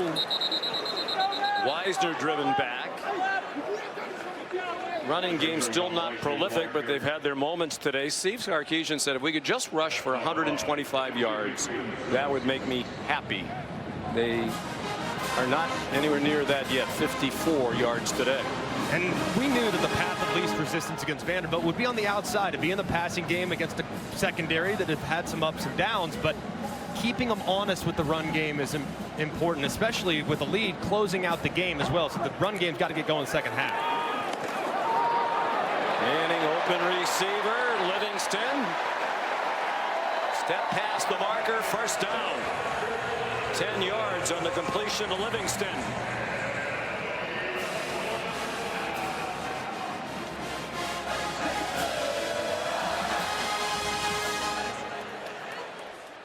Arch Manning was the preseason favorite, and that even seems silly to start predicting the Heisman Trophy race before the season starts. And he's fallen completely off the board. He's on target again. He might be reigniting candidacy with this performance. DeAndre Moore the catch, and they're inside the 30 to the 29-yard line. He has really seen the defense well today. He sees the corner down squat on the underneath. He knows he has the corner route to DeAndre Moore. He puts it right over the top. It's a well-timed throw from Arch, and he's just picking up right where he left off in the first half. 29-yard play. Second catch for Moore. C.J. Baxter taken down after a 1-yard pickup by Nick Rinaldi. Well, there were certainly a lot of people asking, Greg, how good is Arch Manning? Some were wondering, was he overrated, overhyped? He's very talented. And I think that's what, he's the most scrutinized high school athlete ever. No matter what you say, nobody has been operating under the microscope more than him this season. And I think he's really, since the Florida game, played very, very well. Now, the Kentucky game, there were a couple misses, but still a young player early in his development. It's 8-2 as the Texas starter. Steps into the throw and off the hands of Livingston. He put one hand up in the traffic. C.J. Hurd had the coverage. Pretty well thrown ball there, too. That was pretty well defended in a tight window that Arch had to negotiate around, and it was well thrown. Probably should have been caught if you put two hands up.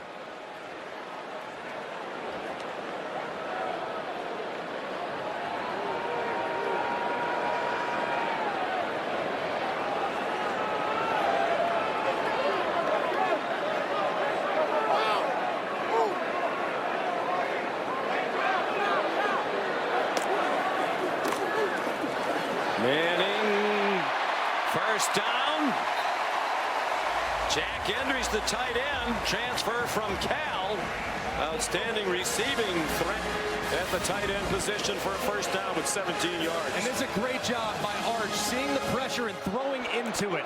Sometimes quarterbacks, when they see the pressure, they eyes and their body works away. That time he attacks where the defense is vacating from. There's plenty of space for Endries, who turns upfield for the conversion. Manning has completed passes to 10 different receivers on 17 completions. And they've been without their leading receiver for the year, Wingo, for a lot of the game. Here's Endries again, chopped down by C.J. Hurd. Tackle might have saved a touchdown. Stopped it for a 5-yard gain. It's in the spot on the field right here, 6-yard line. This is where the onus goes to the offensive line. The passing game has gotten you here. Now you got to finish the drive, something that Texas has at times struggled with the last couple of years. Inside the 10, inside the 5, you got to be able to run it into the end zone when the field condenses.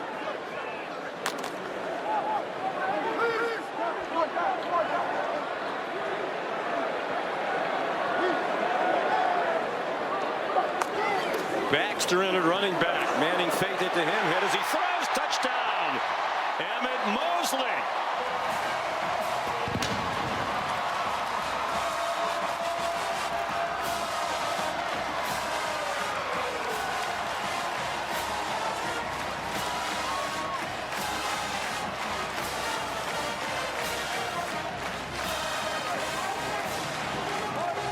A 93-yard drive ends with Manning's third touchdown throw of the afternoon.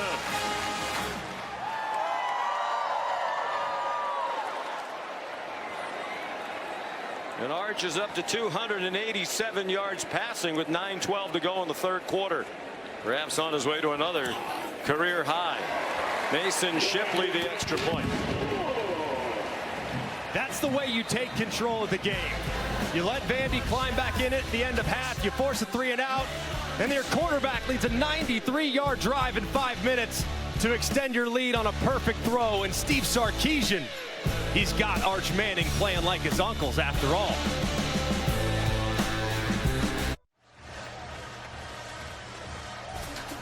The 93-yard drive for Texas, their longest in 2 seasons in the Southeastern Conference. And they're back up by 21.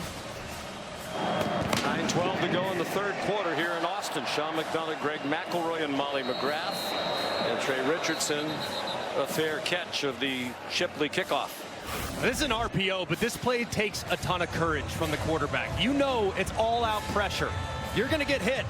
Do you want to hand it off or you want to throw a touchdown? You know you're going to get crushed. Arch Manning says, you know what, forget about it. I'll take the hit, but I'm going to hang in there and I'm going to deliver a strike. That is courage on display from the quarterback. Outstanding throw and execution to punctuate that drive.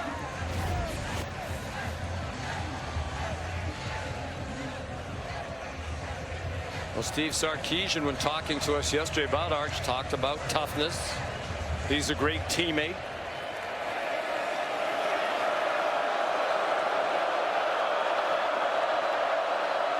Vanderbilt's second possession. First one started with a couple of drop passes. Cedric Alexander gets 4. Here's Molly. Well, Sean, because of that hit on the touchdown, quarterback Arch Manning was approached by athletic training staff, and he pointed to the side of his neck, tested the mobility of his neck, and said, I'm fine. His right arm is a bit scraped up. He's getting beat up out there, but as you said, Sark said he's a tough guy, but he's definitely feeling it today, Sean. Well, it's back-to-back excellent performances. There's a blitz from deep, and Pavia ran past it. Freshman Grayson Littleton came on a delayed blitz from well in the defensive backfield and basically ran right by Pavia, who wound up gaining 8. Very important for Clark Lee's group to get an answer. I mean, this thing could get out of hand in a hurry if their quarterback doesn't execute at a really high level here. But if you look at how he's played in the past, he cannot play hero ball just yet. He's got to still stay patient because it's still within reach, just a 3-score game. The Vanderbilt team that rushes for 203 yards per game, just 24 today. A flag down at the end of this run by Alexander. Leonga Lafau made the tackle against Texas. Personal foul, face mask on the defense number 18. That 15-yard penalty will be added to the end of the run, and it carries an automatic first down. Looked like Lafau he was getting ready to try to get up in there. He grabs Alexander by the pinky. Must have a strong finger. That was a one-finger face mask. That was the strongest pinky I've ever seen. Leonga, part of a talented linebacker group. He's from Hawaii.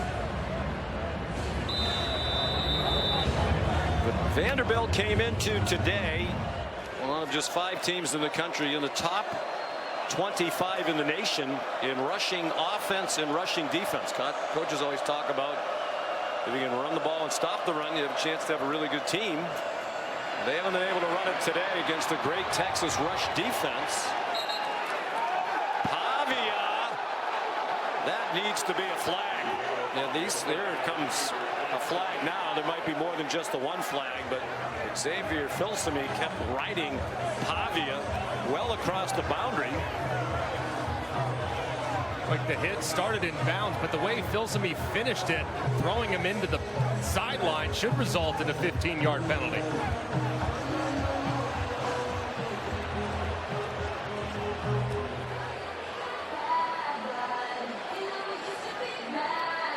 Right here, it's fine, it's dead, but this right here, the extra aggression, completely unnecessary.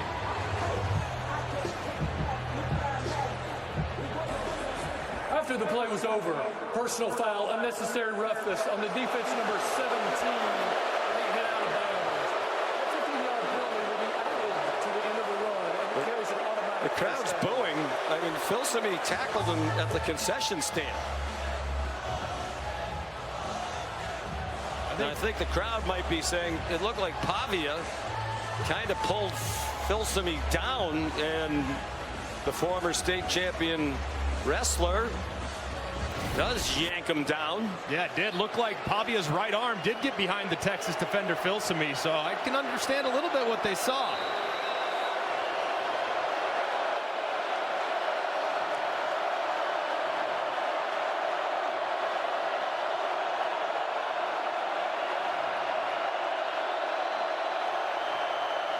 So the run and the penalty has them at the 21.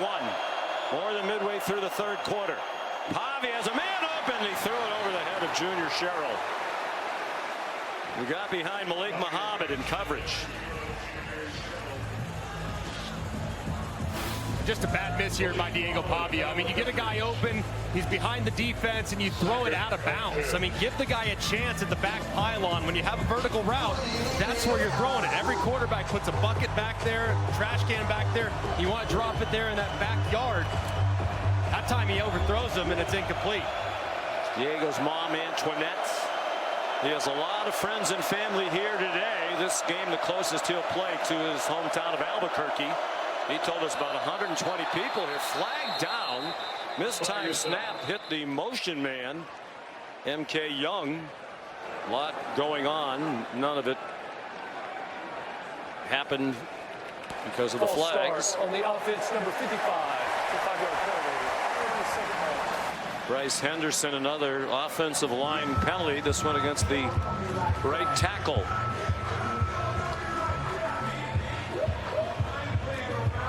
Clark Lee said after the subpar performance by his O-line last week against Missouri, we can't win in this league if our offensive line doesn't play at a high level. They were fortunate to win last week. Well, they haven't played well again today, admittedly against one of the best defenses in the country. Yeah, and that's the group that sets the tone, and especially here in the red area, right on the fringe area of the red zone. That's where they made the mistakes last week, the cost of yards and points.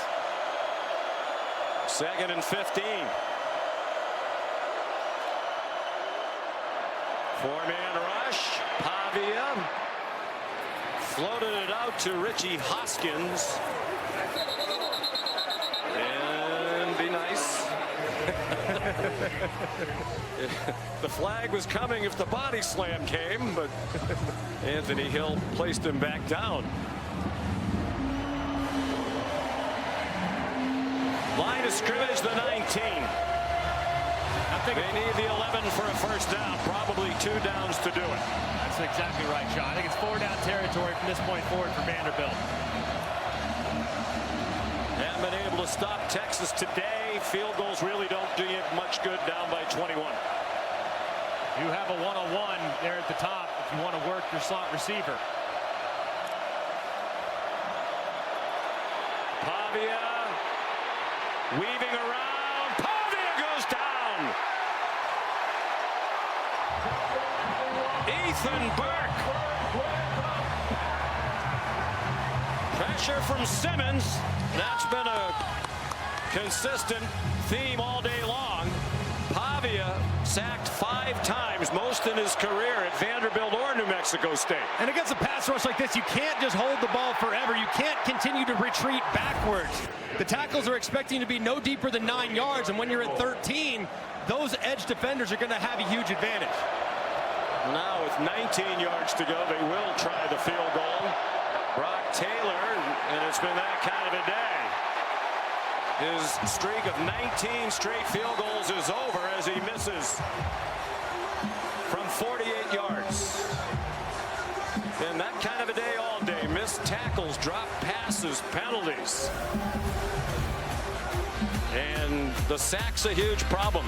The O-line subpar again today. It adds up to a 31-10 Texas lead. You're watching SEC All Day. Presented by HG Hotels and Resorts. And now I live it. Ain't it ABC College Football, presented by Starbucks, is brought to you by Ram Trucks, official sponsor of the College Football Playoff. Nothing stops Ram. For 20 years, All-State celebrated every field goal and extra point made by participating universities. They donate to the university's athletic scholarship fund, supporting all student athletes. Thank you, All-State. DeAndre Moore couldn't handle the pass from Arch Manning. Now 18 for his last 20. There's the information about the field goal nets. It hasn't changed. Missed a chance for some money to Brock Taylor. He hadn't missed one since a year ago, September. More than 13 months, but he missed from 48 yards.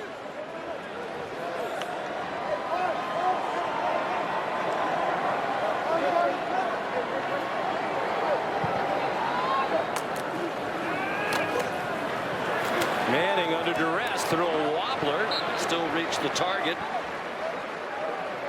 Emmett Mosley for a 4-yard gain.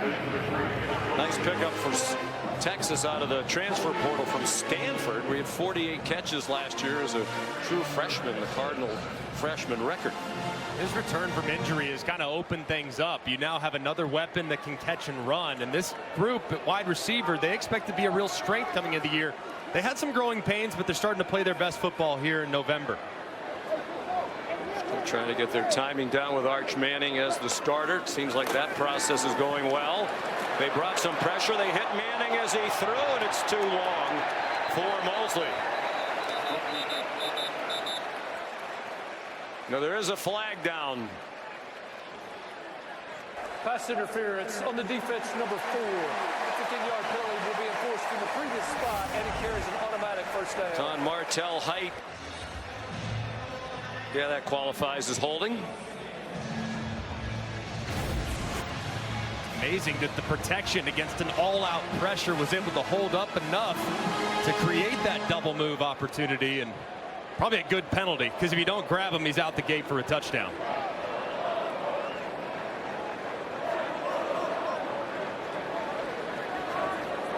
Manning's attempted 26 passes without being sacked today.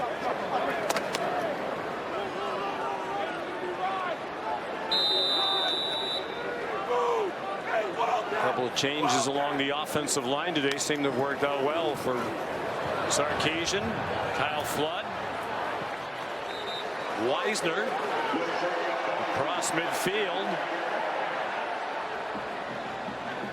Linus Zunk made the tackle, back up defensive end after a gain of 3. And I think that's really been the more disappointing aspect of this season.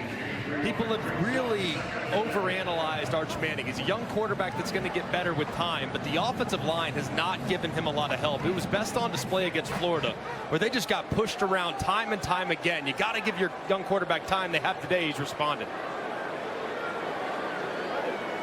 Ryan Niblick goes in motion. Weisner, nice cut. First down. C.J. Hurd made the tackle at the 35-yard line of Vanderbilt. And the Horns are on the move again. 13 on that run. And this is the Quatravian Weisner we expected to see this year. He is so sudden. Boom, right there.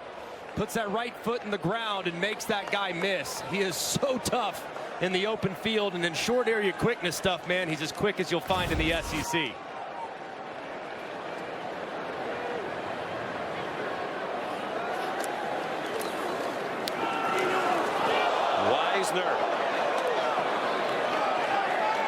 Stopped by Brian Longwell.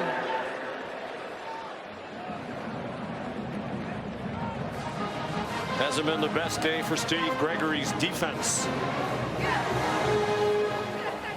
Tone set early with the poor tackling. He just really hasn't been able to manufacture a lot of pressure. I mean, they haven't been able to get home. They haven't been able to affect the quarterback. So it's really the strength of their group is their pass rush and their edges, and those guys have been a non-factor for most of the day. 24th play they'll run in Vandy's half of the field today. Only 18 on their own side of the field. Weisner very close to another first down, about a yard short as we tick down toward 2.5 minutes to go in the third quarter. Plays like that really show the growth of the quarterback. You have pressure off the left-hand side. He steps up. Remember a moment ago with Diego Pavia, he stepped back. You help your offensive line when you step up. You find a check down, find an outlet, and what would have been a second or 3rd and 10 becomes a 3rd and 1. One of the reasons Pavia had to step back was they continue with all that faking that takes time. Here's Weisner on 3rd and 1. He's yanked down inside the 20. Jalen Lackey made the stop, a cornerback for Vanderbilt. It's a 7-yard gain. And the drive more than 3.5 minutes. Weisner up to 59. He was the leading rusher in their win in Nashville last year. Trying to turn the corner here. There's a flag down.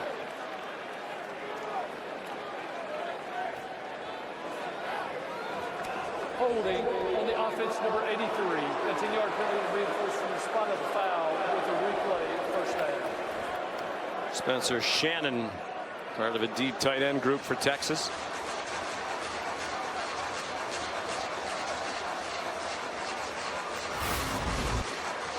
Shannon and everybody over here on the wash, and this is where they said the hold occurred. Shannon's number 3 inside, but it might have actually been just outside of him. Not sure exactly where they saw the hold. He didn't hold anybody. He tried to hold him at the end, but you don't get credit for that. Shannon's going to be thinking, first time they call my name all day, and I'm an innocent man. Jalen McCutcheon, it's an incomplete pass. Nick Rinaldi nearest for the Vanderbilt defense. So Arch Manning up to 302 yards passing. Now that's back-to-back 300-yard games. And his 4th career game of 300 or more, with the likelihood of more to come. I think the rest of college football, especially teams with a chance to be in the playoff, are thinking, Couldn't Mississippi State have just won that game last week and knocked the Longhorns out of the college football playoff picture? McCutcheon to the 25-yard line.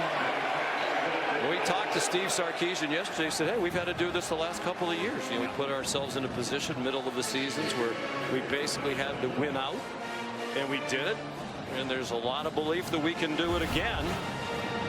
Won the final 6 games 2 years ago to win the Big 12 championship in their last year in that conference. Won the final 5 games to get to the SEC championship game. Lost to Georgia, but made it to the college football playoff. Especially with the youth they have on offense, too. They're only going to get better from here. Niblett. Out of bounds at the 19-yard line for a gain of 6. It's fascinating what one performance can do for your group. And the fourth quarter performance back against the wall, the defense who had carried them through most of the year. Desperation will do that, right? 100%. The defense finally had an off day, and the offense said, all right, we got it, boys. It's got to be on us today, and they did.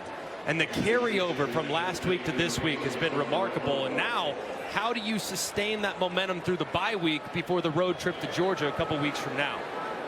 37-yard try for Mason Shipley. That's good.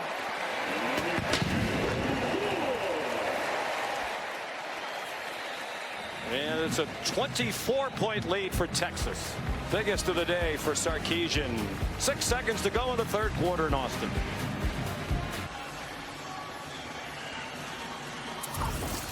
The national championship trophy presented by Dr. Pepper is here in Austin today.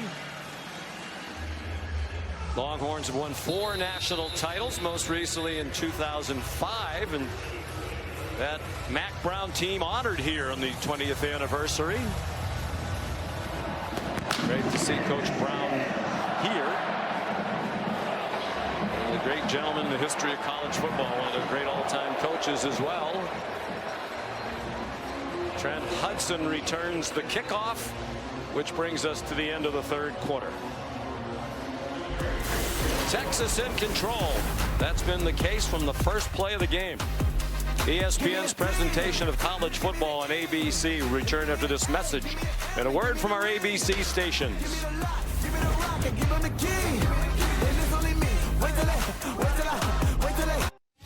Kevin Nagani in studio, AT&T keeping fans connected. Take a look at our multi-view showcasing a bunch of great games across our networks. Keeping an eye on 2 games over on ESPN. Miami up by only 3 against SMU, and undefeated Navy down 2 touchdowns in the fourth quarter on ESPN2. Back to Sean, Greg, and Molly. All right, Kevin, thank you. Here in Austin, first home game at Darrell K. Royal Texas Memorial Stadium for the Longhorns since September 20th. And it's been a rousing success in front of the home crowd since the first play from scrimmage and Texas scored. Diego Pavia down by 24 points now. You know, he's going to fight all the way to the end. 12 yards and a first down. And they're going to go with tempo, as you would think they would. Yeah, 4 downs the rest of the way. And already start talking about your hands team, because you're going to need them as well at the 3-possession game. Flag thrown by the umpire. Showed very good speed and elusiveness, splitting a gap to get to the referee. Delay of game on the defense, number 1, clapping. That's a 5-yard penalty. Still first down. Clapping and not calling a timeout. I knew you were going to say that. And Trenton Crawford, the umpire, was all over it. There he is right here. Let's see. Yes. Oh, a good clap. Strong clap. And that pass batted in the air and caught by an offensive lineman. Trey Moore deflected it, and it was caught by Chase Mitchell, the right guard, for a 5-yard loss. This Texas defensive line has been so problematic today, and now with Vandy finally making some adjustments, getting the ball out, they're going vertical and trying to knock the ball down instead of rushing the passer. It hit Trey Moore in the wrong place, hit him in the head. He has too much brain power. Too big a brain. He's a finalist for the academic Heisman, the Campbell Trophy. One of 16 nationally. He's a 3.65 student. He'll graduate in December. A.J. Newberry, part of the running back core. His first touch of the day, shoved out after a 6-yard gain. We have 2 of the 16 finalists for the Campbell Trophy in this game. Eli Stowers, the excellent tight end for Tim Beck. Diego Pavia's buddy is a 3.92 at Vanderbilt in individual studies. Of course, he's built that academic resume of 3 schools: Texas A&M, New Mexico State, now Vanderbilt. One more school and he'll hit the average for FBS football players. They're at their own 41. Pavia retreating a little bit more, trying to step into a long throw. Couldn't find anybody deep. Is Cole Spence, the backup tight end, who the coaches say would be the featured tight end in a lot of other teams around the country. That one is good for 23 to the senior from Roswell, Georgia. And that was one of the few times today where the protection for Diego Pavia held up for long enough to allow guys to uncover.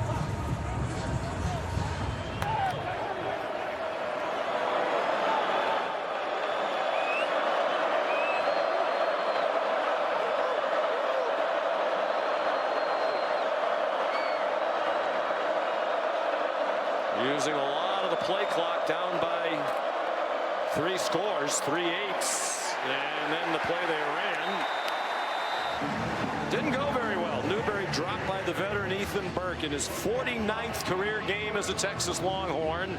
That's a loss of 3. You got to be appreciative of how Texas's defensive line has played throughout this game.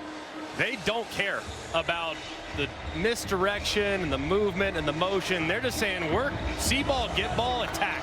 And the results have been outstanding. Keeps doing it. I don't know why they're doing it. They got to be quicker, I think, because Texas is too athletic. They're going to make plays behind the line of scrimmage.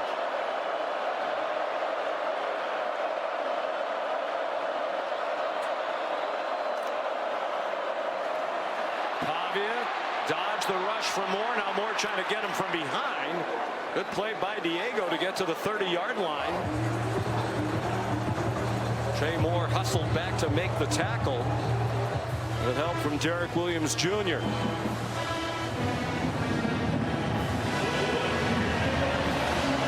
The operation pretty slow. They're huddling again.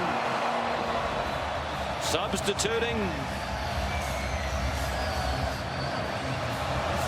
I can understand huddling and substituting on 3rd down, critical to keep the drive alive, but once they pick up the 1st down, you need to see some no-huddle operation because precious seconds are wasted. Under 11 minutes to go.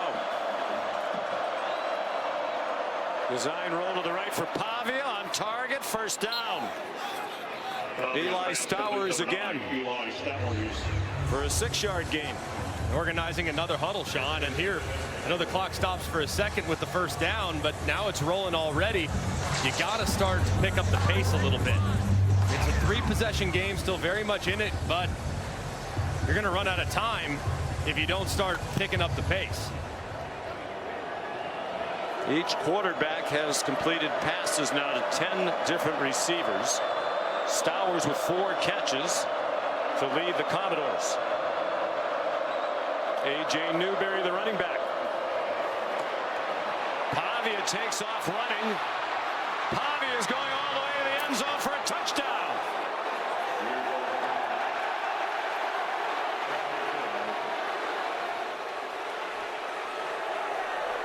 25-yard run. Flag is at the end of the play. It's starting to get a little chippy and chirpy.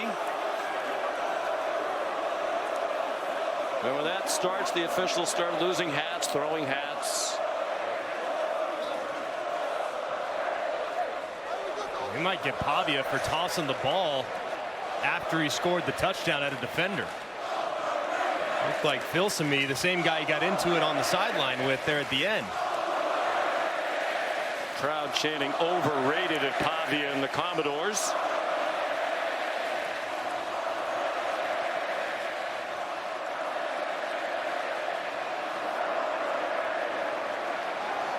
Could be critical too, because if it is on Pavia, then your 2-point attempt now will be run from the 17-yard line as opposed to being up there around the 3. Well, they've managed to keep winning despite a team that is penalty prone. The result of the play is a touchdown. After the play, we have fouls by both teams. After the play, unsportsmanlike conduct on the offense number 2. That is his first of the game, throwing the ball at a player.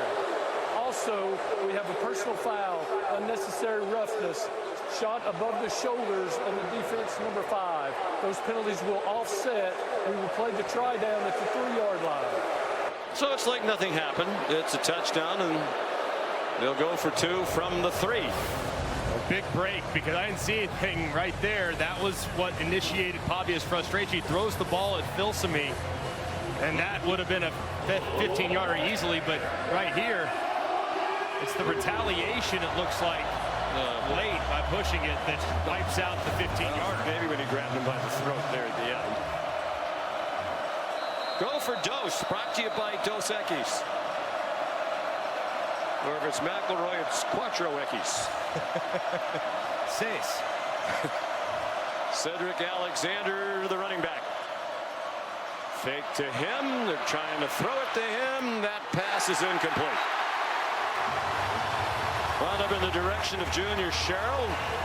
The animated conversations and the bumping and nonsense after the play continuing. So a big stop, as it's still a 3-score game, but a nice drive led by Pavia. 25-yard touchdown, 5-minute drive.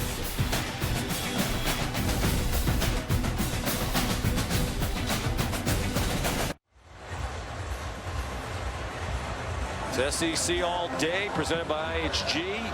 Continues from Jacksonville, Georgia and Florida, number 5 UGA, led by Gunnar Stockton, trying to knock off the Gators in that great rivalry game. They'll be playing their first game under their interim head coach Billy Gonzalez after a bye week following the dismissal of Billy Napier.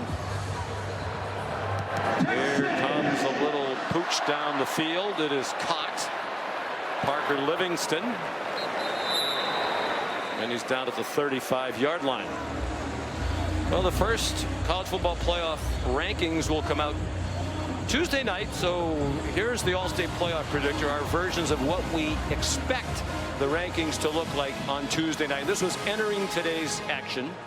I think the big question is it Ohio State, Indiana, A&M, Alabama in that order. That's the big question. I would think it's probably going to be how many ACC schools are currently in as well. Right now, Miami in a dogfight against SMU, and Georgia Tech currently undefeated. So that's the other big question mark that we'll find out here heading into this first playoff ranking release. Pistol now for Texas. They'll look to run some clock. And it's Wisner. The clock goes under 10 minutes to go. Well, here's what I thought entering today. Now, if Vanderbilt loses, do you take them out of your bracket completely? Probably. Who goes in? I would add Notre Dame. I had Navy as the group of 5, but it looks like they're going to lose today. Right. They were undefeated. So that'll change as well. For sure. And the big question with Notre Dame is the head-to-head losses against A&M and against Miami. So in the event in which Miami's 10-2, doesn't win the ACC, they have the head-to-head against the Irish. So another interesting layer to be accounted for down the stretch. And a lot of football still to go. And Travion Wisner across the 40. Don't forget to go to ESPN.com/All-State Playoff Predictor to check out your team's chances to make the college football playoff. In reference to Notre Dame, too, with what they have remaining on their schedule, it'd be surprising if they're not at 10-2. Yes. So this first ranking will be very, very important to see exactly how the committee feels about them, even though they don't have a great win with the exception of USC. Well, I'll make a friendly wager. If they're 10-2, they're going to be it. I think it's a safe play for sure. They're at Boston College today. DeAndre Moore, a nice catch. And on third down, they move the chains again. Arch Manning's neck is still bothering him. Molly mentioned that earlier when he was flat flexing his neck after that completion. Didn't affect the accuracy on that one. Did get hit a little bit there at the end. Singh tries to hold him up, but that was a well thrown ball by Arch.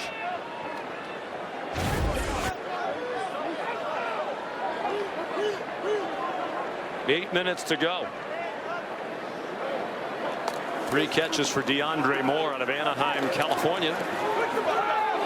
John Bianco, the great sports information director here, tells us he wants to be a sports broadcaster when he's done. Look out, Greg McElroy. Speaking of great sports broadcasters, Vern Lundquist is here today.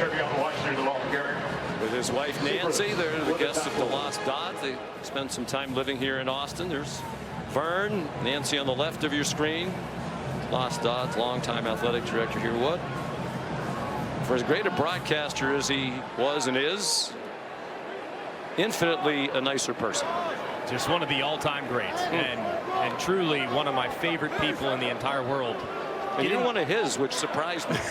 I always considered him a man of good judgment and taste. He said when he was doing those SEC games on CBS for all those years, and you were winning all those games, you were one of his all-time favorites to talk to in the production meeting. Well, that was very kind of him. But I told him, and I went in after we had our last visit with the SEC on CBS team, and I said, thank y'all for telling our story for the last couple of years. You know, we visited with him for 12 hours. He fell for that? No, I just meant it. I mean, between him and Gary, we became friends. You know, we saw each other 6 times a year. Don't go that far. Vern said, great appreciation for you. Vern told me a great story. First football game he ever saw was a college football game. It was in this stadium. He was 12 years old in 1952. He was selling soft drinks for a nickel. Really? In the end zone. That is so cool. And then he said late in the second half he moved to a better seat and just sat and watched the game. What a career, what a life. Great to see he and Nancy looking well. She is every bit as delightful as her husband. Emmett Mosley the catch. The impressive day continues for Texas in all facets of this game. That's an 11-yard pickup for Mosley. Just a completely dominant performance. And I think people will look at this and say, well, it's Vanderbilt. You and I have seen Vanderbilt now twice. They don't want to see us again. They're going to be 7-0 with every other broadcasting team and 0-2 with us. So for all those announcer jinx people, have at it. Yes, totally fair and reasonable. But this is a really good college football team. And I know that you would look back historically and it hasn't always been that way. That's not the case in 25. So this is a better performance I think most people would realize from the Texas Longhorns. Well, I think they have a chance to continue to build a resume. I don't think this is fatal for their chances for the college football playoff. They have a pretty favorable schedule going forward through the Commodores, which we'll show you shortly. 12 straight drives without a punt, and it's looking like this one won't end with a punt either. When you catch fire offensively, man, it's hard to put out. Steve Sarkisian, you know he's excited about that opportunity to go back to Georgia and to get a win. They lost to him twice last year. The game in the SEC championship game was very competitive. They'll get a week to get their bearings right, hopefully get healthy and be ready to roll in Athens. Yeah, they are enhancing their resume with this impressive win today. He felt like they should have beaten Ohio State in the opener. He said he made a couple of decisions that he would like to have back. Their other loss was at Florida, which won't look good on a resume. But he thinks that's one of the most talented rosters in the SEC, and I think a lot of the coaches around this conference would agree on that. I think we're going to find out today, because I totally agree with that sentiment, and I think Georgia needs to be very careful today against a new interim coach, new play caller, and maybe a jump-started offense off the bye week. Texas already 7 out of 9 on third down. Vanderbilt blitzing on this one. Single coverage. Mosley. Touchdown.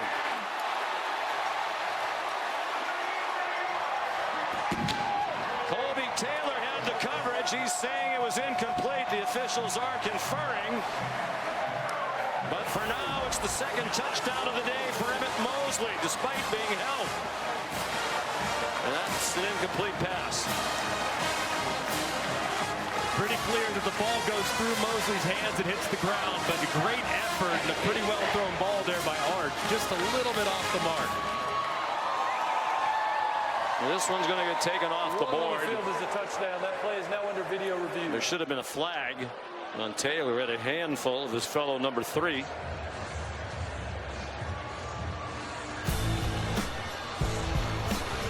They're going to review it. It shouldn't take long. 4:09 to go. Texas cruising to victory.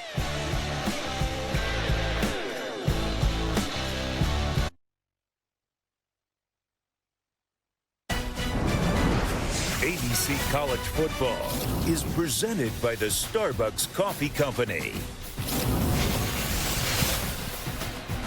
But while we were away, the cannon fire was for naught because the touchdown does not count for replay review correctly deeming being an incomplete pass. Steve Sarkisian was all over the officials after the announcement because he thought there should have been pass interference, and he is correct. Definitely a grab at the jersey, and that's what he's asking for, understandably. Sorry, Steve, if we could look at that screen and throw a flag, yes, we would, but it's too late. So here's Mason Shipley. We'll try a 51-yarder. He's already made a couple from 39 and 37.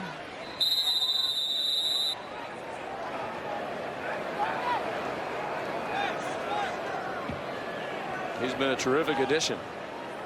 From Liberty Hill, Texas. Couldn't find an opportunity out of high school, no scholarship offers. Walked on at Oklahoma State, Texas State. Finally became their kicker. Became one of the best in the country, and right on cue, just the announcer jinx is just holding. Yes. With great regularity today. No good. 4:04 to go. 34-16. Texas.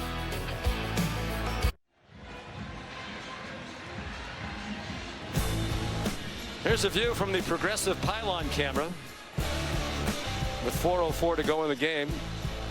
Our great crew forgot to get one of these in, and we owe progressive one, so there's a very pretty picture from the progressive pylon camera. Yeah, I have no idea what play that was. I think it was a touchdown. It was a catch in the end zone, it seemed. Confirmed catch. It was artistry in terms of camera work. A nice sunny day back then. Beautiful. A little cloudy now. Diego Pavia letting one fly. Busted coverage. This is going to be a touchdown for Eli Stowers. 67 yards.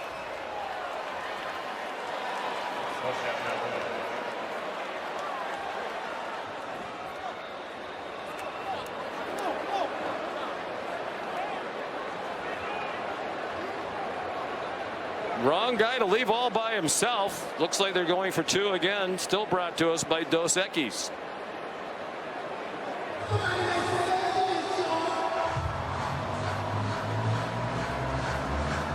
Longest reception of Stowers' career.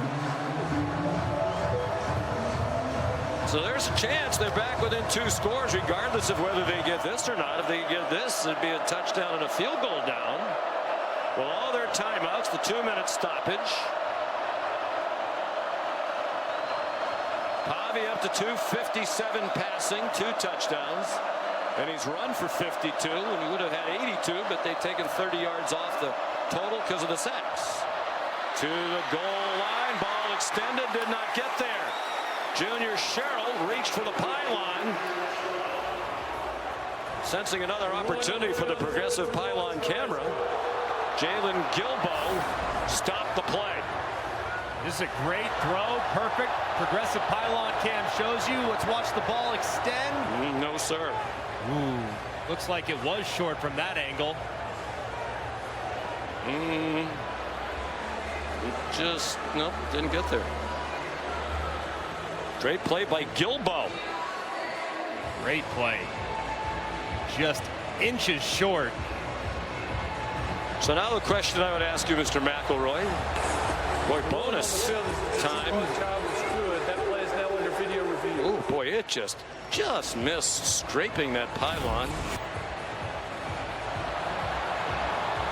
You know, if our crew had just waited, now I think we're over the progressive pylon camera allotment. Both coaches preached patience all day to their quarterbacks, and we didn't display any. That's on us. We got to take the coaching. I don't think you ever. Well, so tough. And remember, it has to be indisputable video evidence beyond all doubt to overturn. And right the ball, there, I don't think so. So close. I think Matt Austin has had a perfect day so far because we have not brought him in. He doesn't get paid unless he has an appearance. So, Matt, good afternoon to you. Good afternoon to you, too. Do you see anything? Do you think this is 2? I think that view from the very top was not clear and obvious that it did not go across. I think the laces might have broken the plane. I don't see how they can overturn it. Okay. You gave us like a quadruple negative there, but at the end we understood. By the way, Austin, Texas, named after Matt Austin. In fact, interesting. So Matt says you can't overturn it. Pavia is optimistic. In fact, he seems confident.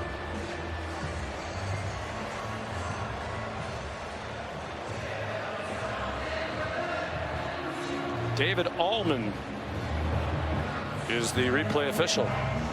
Taking a good long look at this. This is the look that is the most compelling to uphold.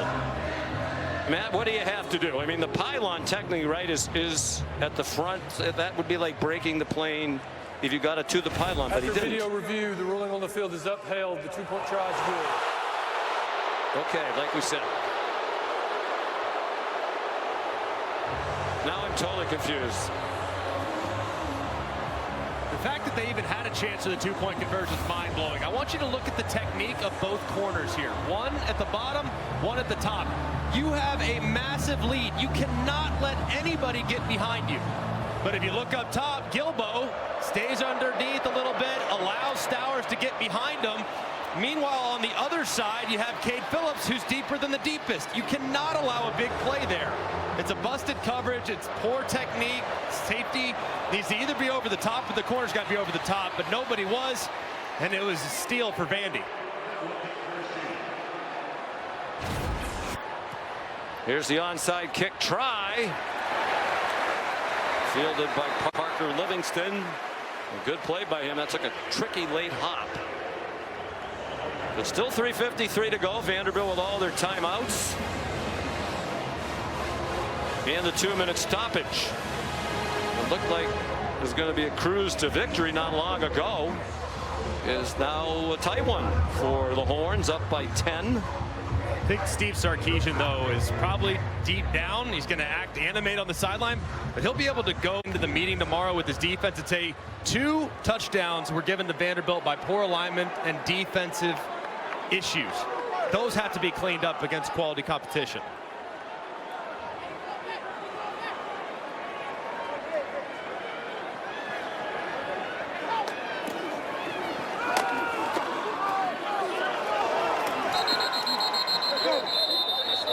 Flag down on first down.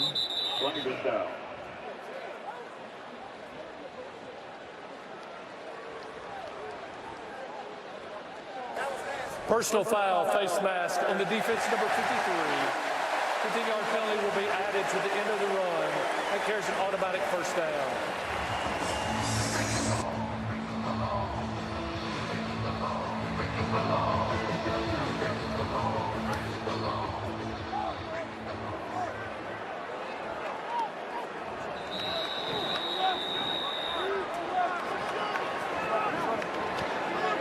Right there, and just another big mistake by Vanderbilt. Another penalty, this time on the defense. You get a stop, you got to go to 3 and out, you got to force them. Instead, you give them a free 15 because your defensive tackle had the hands at the face of an offensive lineman.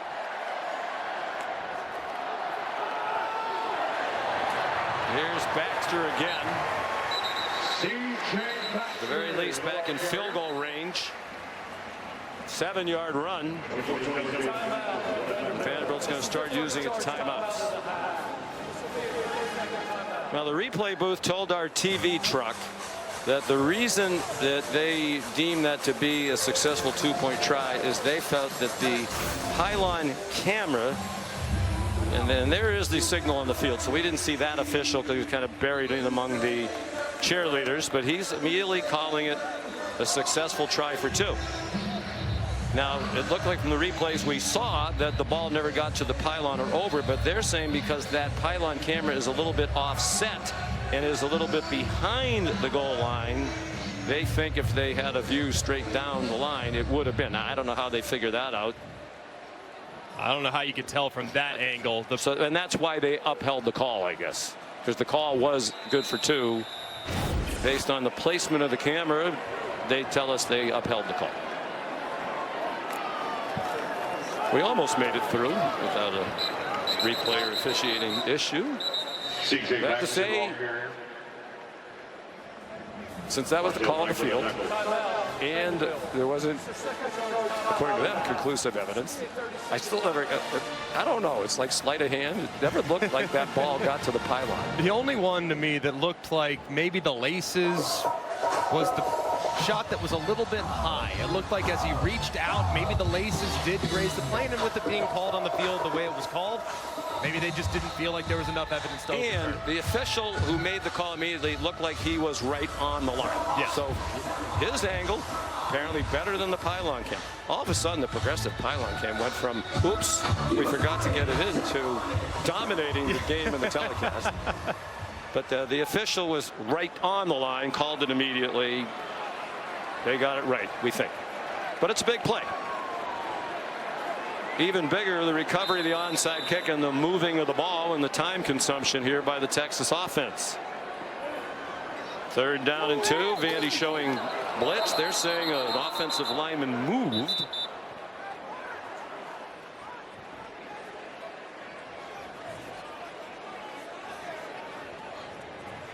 False start on the offense, number 73. That's a 5-yard penalty. It remains 3rd down. Brandon Baker, the right tackle, called for the penalty. It looked like as a defender was getting ready to run right up the middle, you see just a flinch by the left side, and 73 and 52, not a ton of movement there, but call nonetheless.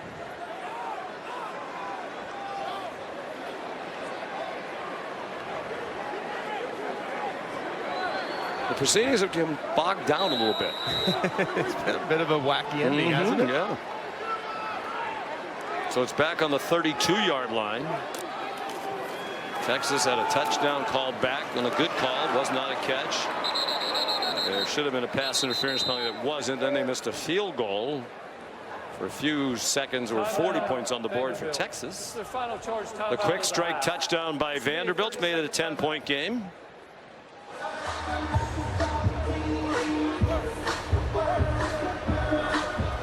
And a timeout, leaving Vandy with 1. Today's college football rankings brought to us by Chick-fil-A. Ohio State pulled away from Penn State. Texas A&M and Alabama, the 2 teams remaining in the SEC who are undefeated in conference play, both idle. Georgia and Florida next. Could be an interesting day. I mean, you look at Miami in a dogfight right now on the road at SMU. I think Georgia and Florida is going to be very competitive. I think Florida's a lot better than people realize. And then one other one, Georgia Tech on the road at NC State tonight. I really like this Georgia Tech team a lot, but that might be one of the toughest places to play in the ACC at night. So that'd be a tricky road game against an improved NC State football team. So 4th and 6. Sarkisian leaves the offense on the field from the 31-yard line. Trying to get it movement. They got it. A lot of finger pointing. The crowd in the Longhorns convinced it's going against Vanderbilt.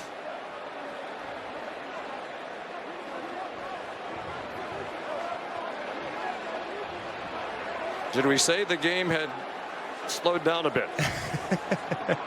And by slowed it down a bit, meaning hit a wall. It's come to a screeching halt. It's in reverse.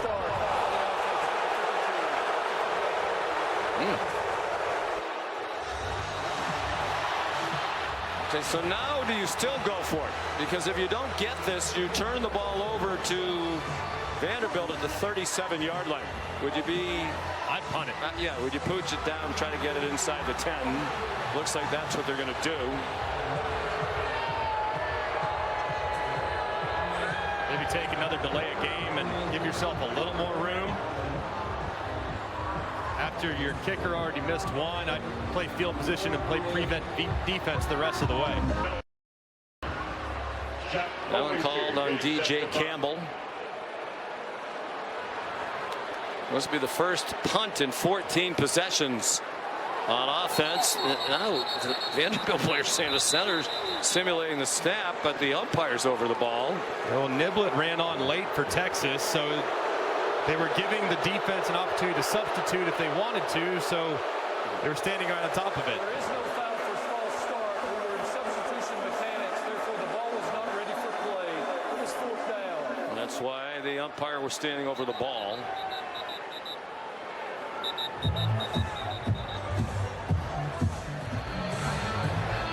These people are perplexed. I've seen cleaner final 4 minutes for sure.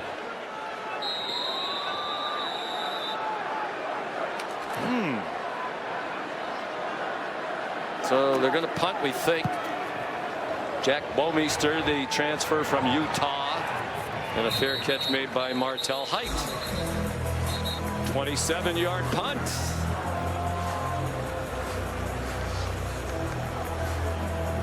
So 3:04 to go. No timeouts for Vandy. They do have the 2-minute stoppage. Right here. Pavia family enjoying it. Still very much engaged. Obviously knowing their son's going to go all the way to the end. It's that clock hits 0. He will give it his all. But you got to expect Texas to play prevent defense. What they did on the last possession was inexcusable. Diego Pavia's mom yesterday, you said he is so appreciative of what she has done for him. Raised by a single mom, he said, we didn't have a whole lot, but every time we needed something, she found a way to make it happen.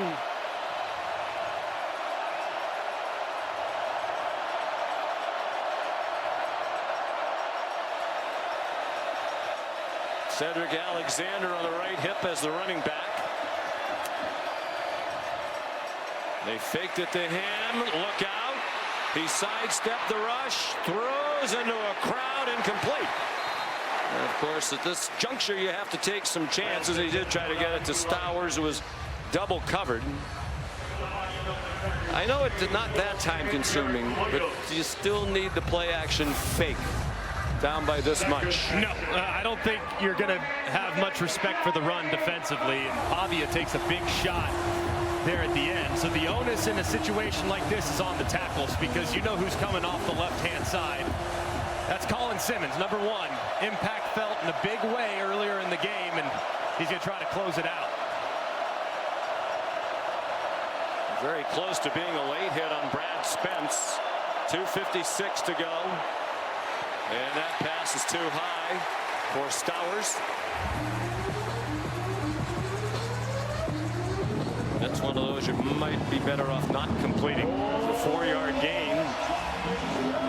Given the situation, the clock likely to keep running would not have been very helpful. 3rd down and 10.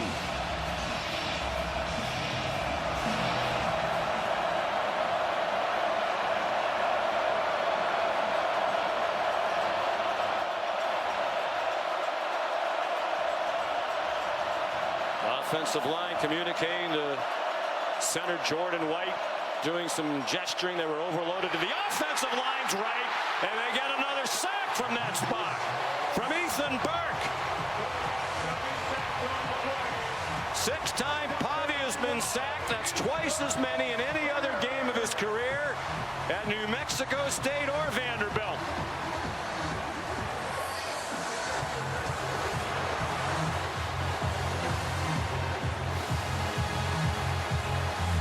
And it's down to one last chance, 4th and 19, and they're taking forever to run the play.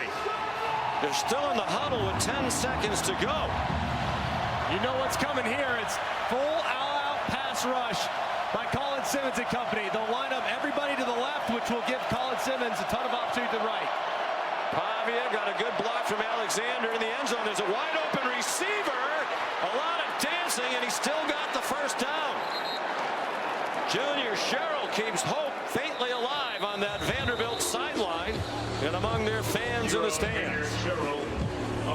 22-yard gain on 4th and 19 out of their own end zone.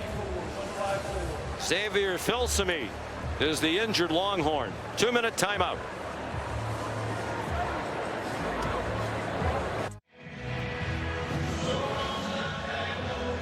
.154 to go. Diego Pavia and his mates pull off a 4th and 19 on their own end zone to keep hope alive. Rain starting to fall here in Austin. From their 23, down by 10, 1:50 to go. Pavia, another open receiver. Junior Sherrill to midfield. They're out of timeouts. They got the stoppage to move the chains. 27-yard completion to Sherrill. Pavia is over 300 yards passing now at 305. Both QBs over 300. Down the middle. Stowers the catch. And now you get to that point, Greg, you've mentioned it before. Do you keep going for the touchdown, or you kick a field goal and try the onside kick at some point? With Texas on their heels and their best pass rusher off the field, I'd go for offense. Keep going. Pavia wrapped up, threw it incomplete in the direction of Stowers. Brad Spence was there again. They'll give him a chance to huddle with 1:28 to go. 6 sacks for Texas. There's Brock Taylor. Excellent kicker at his first miss of the year.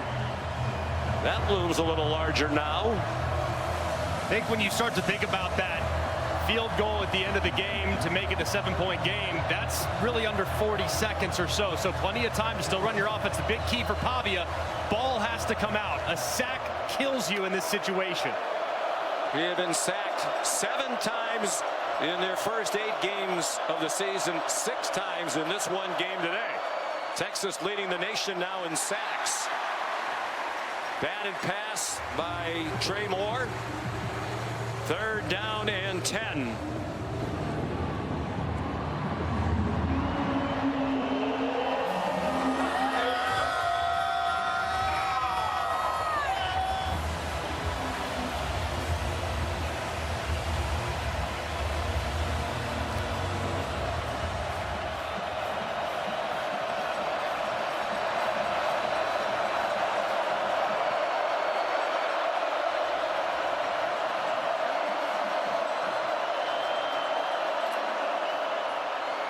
Three-man rush. They got close to him. He got it off for another first down.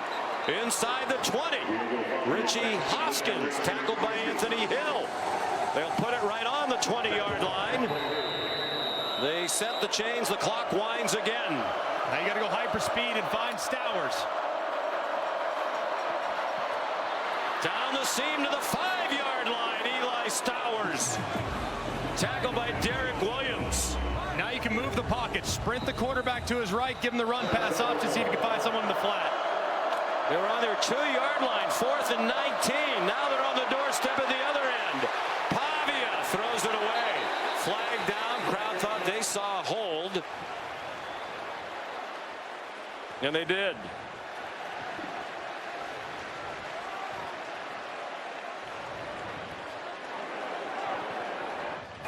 Holding on the offense, number 55. 10-yard penalty for the previous stop with a replay of first down. Bryce Henderson, the right tackle. It's on the right side, working against the defensive end. Henderson, it looked like things there for a minute. He was engaged well, and then as Pavia began to stretch to his right, he grabs the collar of Trey Moore, who sold it very well too. That's why it was so obvious to the people in the stadium. So they're back on the 15-yard line. 350 passing for Pavia is a career high. New Mexico State and Vanderbilt. Texas needs to double Stowers here. He's the problem in the red zone. They have an open receiver in the flat. MK Young. That one does not help Vandy. Stayed in bounds. The clock's running. Stowers is right here. He's the guy. 40 seconds to go. Pavia needs to get rid of it. Does. Back in the end zone. Touchdown. My goodness. Richie Hoskins. Touchdown. Vanderbilt.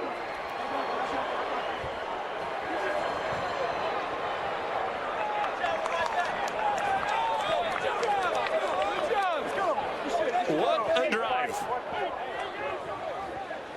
It was this in reverse for Steve Sarkisian last week when they were 17 down with under 10 minutes to go, rallied to win in overtime.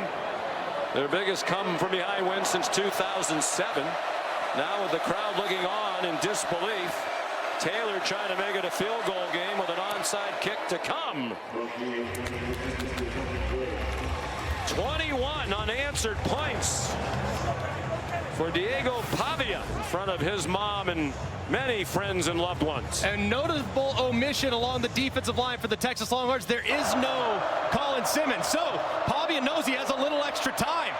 He knows he can buy time and work to his right and find a guy in the back of the end zone. So a notable absence there for the Texas defensive line without an All-American on the field in an obvious passing situation, and Pavia took advantage. Pavia on the drive threw for 108 yards because of penalties and a sack. 7 for 11 for 108.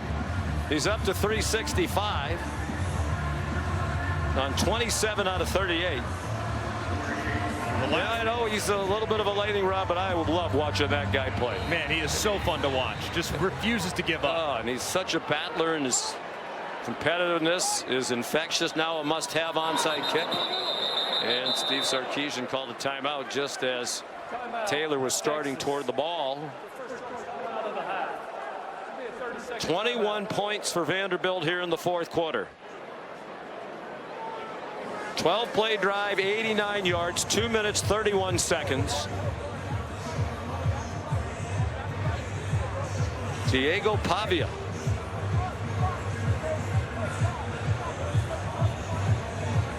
He is just electric, man. I mean, it's so fun to watch that young man, and I mean, he refuses to quit under any circumstances. And here on the onside kick, they tried Livingston last time. He was the guy they went after. He handled it beautifully. Did they kick it back towards Livingston, or do they maybe change directions and go the other way? I don't think they went after him. I just think they tried to pooch it and run under it, and he happened to be the nearest guy. There are defensive players out there. There are other people. If you're trying to test somebody's hands, you kick it too. They hit it right to Livingston, and he missed the ball. It's free on the ground. And did it go out of bounds? Oh, Vanderbilt had all kinds of chances at it. Did they corral it in bounds? Longhorns are saying no. We haven't seen a signal. Now we are from the officials. It was there for the taking right in front of their sideline, and they couldn't squeeze it.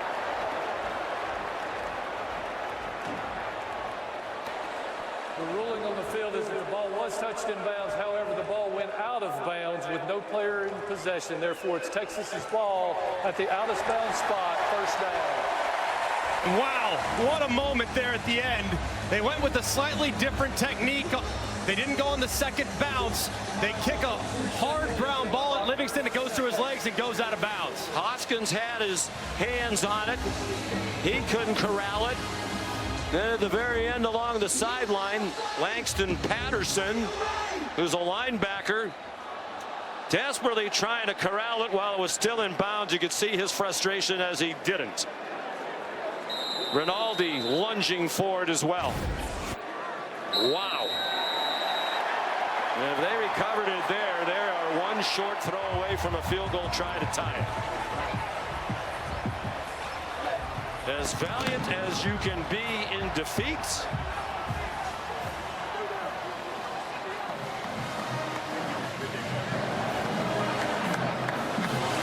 In the end, Steve Sarkisian's team hangs on for its fourth straight win in conference play. They go to 7-2 overall, 4-1 in the SEC. And Vanderbilt now also 7-2. They are 3-2 in the SEC. Here's Molly. Coach, Vanderbilt threatened, but your team hung on, and you told us your quarterback, Arch Manning, needed to play his best ball in November. Why and how do you think he's playing his best right now? Well, first of all, we're always going to make things interesting around here, I guess. But nice to make it a little easier, but I just thought Arch played a great game. You know, he got through his reads, he was checking the ball down, he took advantage throws when we were there. Just played really in command football, and that's what it takes, you know. And you know, he's been growing and getting better all year, and this was his best game. Congrats on the win, Coach. Thank you. Sean. You can see by his reaction, the happenings at the end have certainly diminished. It looked like it was going to be a rousing victory. But at this time of the year, the victory is the most important thing. And Manning had another terrific day, threw for 328 yards. Final score, Texas 34, Vanderbilt 31.